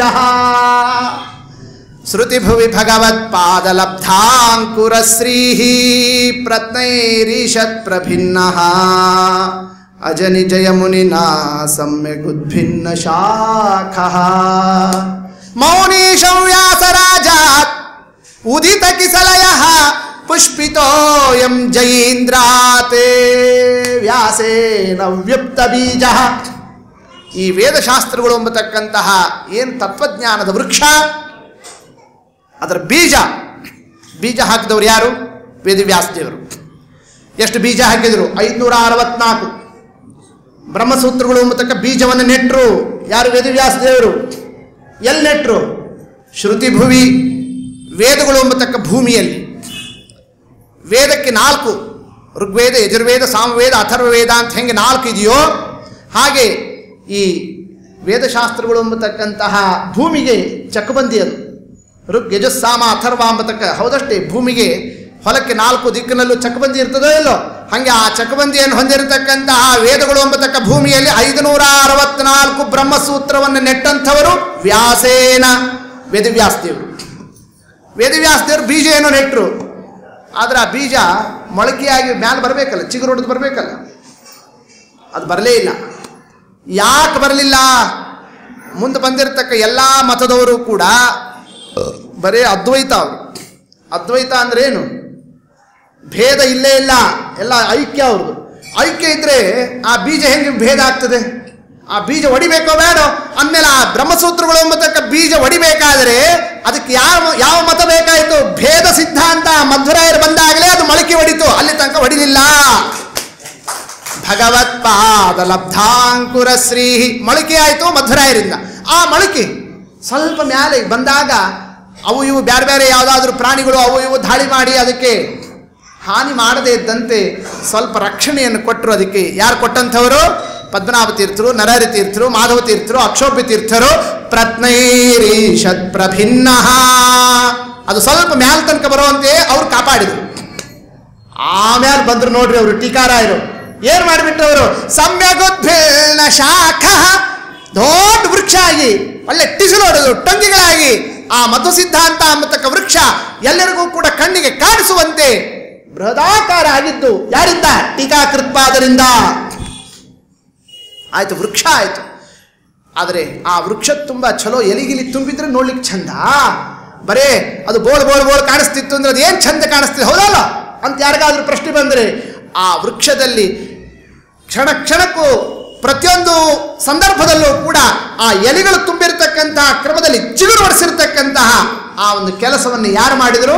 ಮೌನೀಶೌ ವ್ಯಾಸರಾಜ.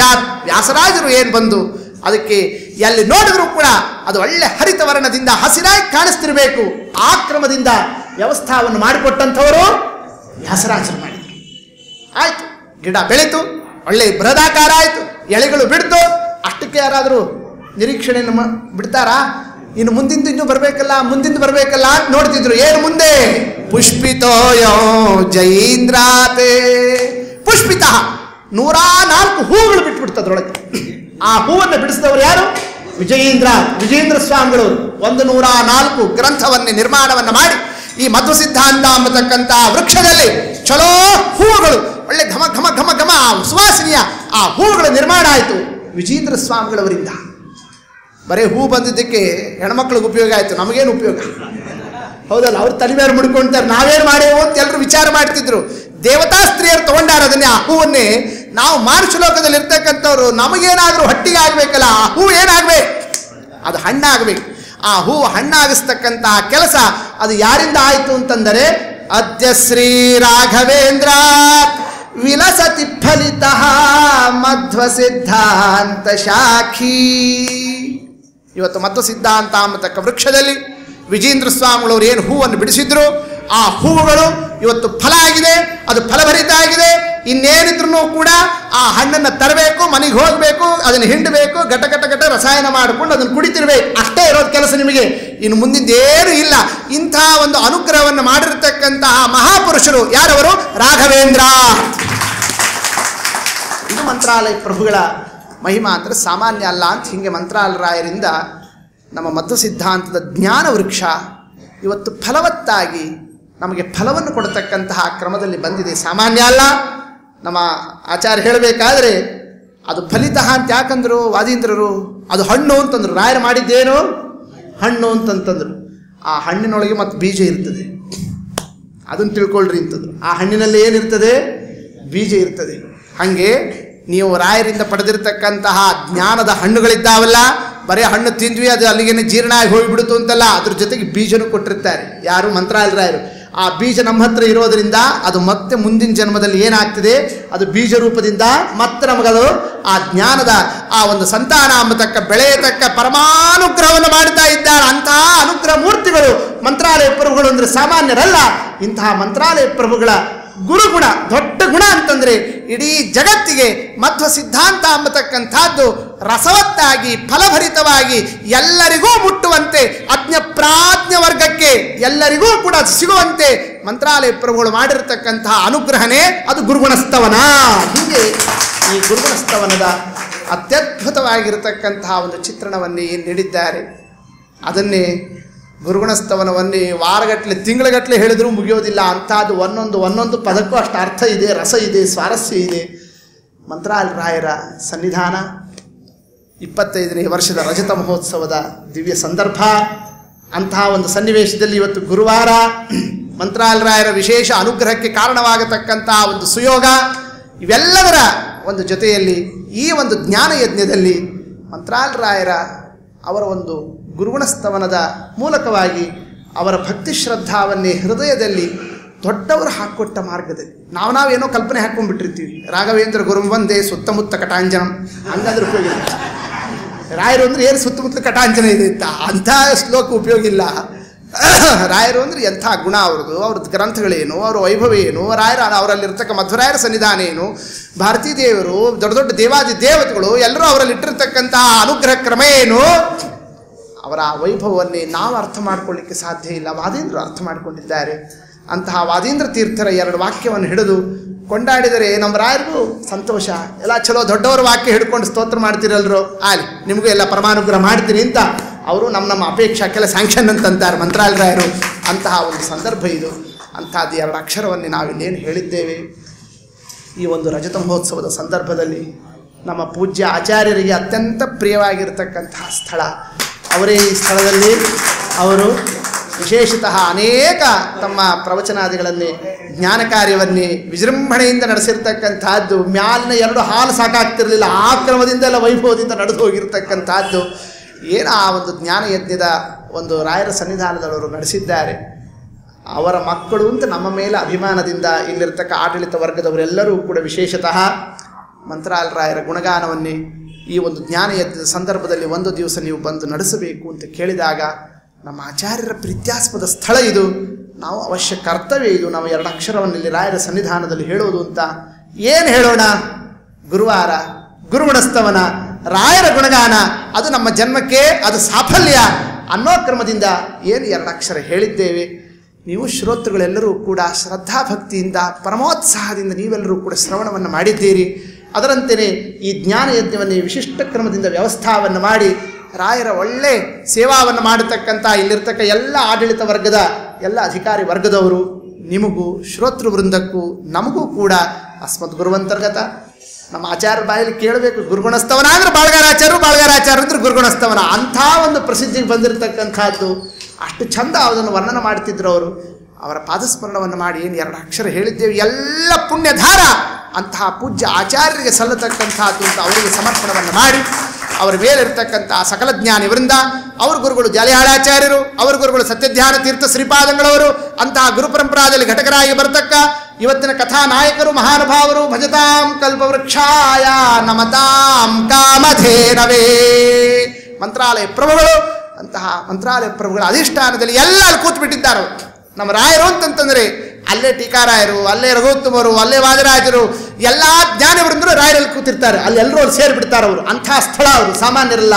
ಹಿಂಗೆ ಮೇಲಿರ್ತಕ್ಕ ಸಕಲ ಜ್ಞಾನವೃಂದ, ವ್ಯಾಸರಾಜರು, ಅಂತಹ ಟೀಕಾಕೃತ್ಪಾದರು, ಎಲ್ಲರಿಂದಲೂ ಸಂಸೇವಿತರಾಗಿರ್ತಕ್ಕ ಆನಂದ ತೀರ್ಥ ಭಗವತ್ಪಾದಾಚಾರ್ಯರು ಮಧ್ವರಾಯರು. ಆ ಮಧ್ವರಾಯರ ಹೃತ್ಕಮಲ ಮಧ್ಯ ನಿವಾಸಿ ಅಸ್ಮತ್ ಕುಲದೇವತಾ ಲಕ್ಷ್ಮೀ ವೆಂಕಟನಾಥ, ಲಕ್ಷ್ಮೀ ನರಸಿಂಹ, ಲಕ್ಷ್ಮೀ ಹಯಗ್ರೀವಾದಿ ಅನಂತ ರೂಪಾತ್ಮಕನಾಗಿರ್ತಕ್ಕಂತಹ ನಮ್ಮ ಸ್ವಾಮಿಯ ಪಾದಾರವಿಂದದಲ್ಲಿ ಏತಾವತ್ ಕಾಲ ಪರ್ಯಂತ ಹೇಳಿರ್ತಕ್ಕಂತಹ 2 ವಾಕ್ಕುಸುಮವನ್ನೇ ಅರ್ಪಣವನ್ನು ಮಾಡ್ತಾ ಇದ್ದೇವೆ. ಶ್ರೀಕೃಷ್ಣಾರ್ಪಣವಸ್ತು. ಹರಯೇ ನಮಃ. ಸತ್ಯ ಪ್ರಜಾಪ್ಯ ಪರಿಪಾಲಯಂತ ನ್ಯಾಯೇನ ಮಾರ್ಗೇಣ ಮಹಿಂ ಮಹಿಷಾಃ ಗೋಬ್ರಾಹ್ಮಣೇಭ್ಯ ಶುಭಮಸ್ತು ನಿತ್ಯಂ. ಲೋಕಾಃ ಸಮಸ್ತಾಃ ಸುಖಿನೋ ಭವಂತು. ಕಾಲೇ ವರ್ಷತು ಪರ್ಜನ್ಯಃ ಪೃಥಿವೀ ಸಸ್ಯಶಾಲಿನಿ ದೇಶೋಯಂ ಕ್ಷೋಭರಹಿತಃ ಸಜ್ಜನಾಃ ಸಂತು ನಿರ್ಭಯಾಃ. ಶ್ರೀಕೃಷ್ಣಾರ್ಪಣಮಸ್ತು. ಹರಯೇ ನಮಃ.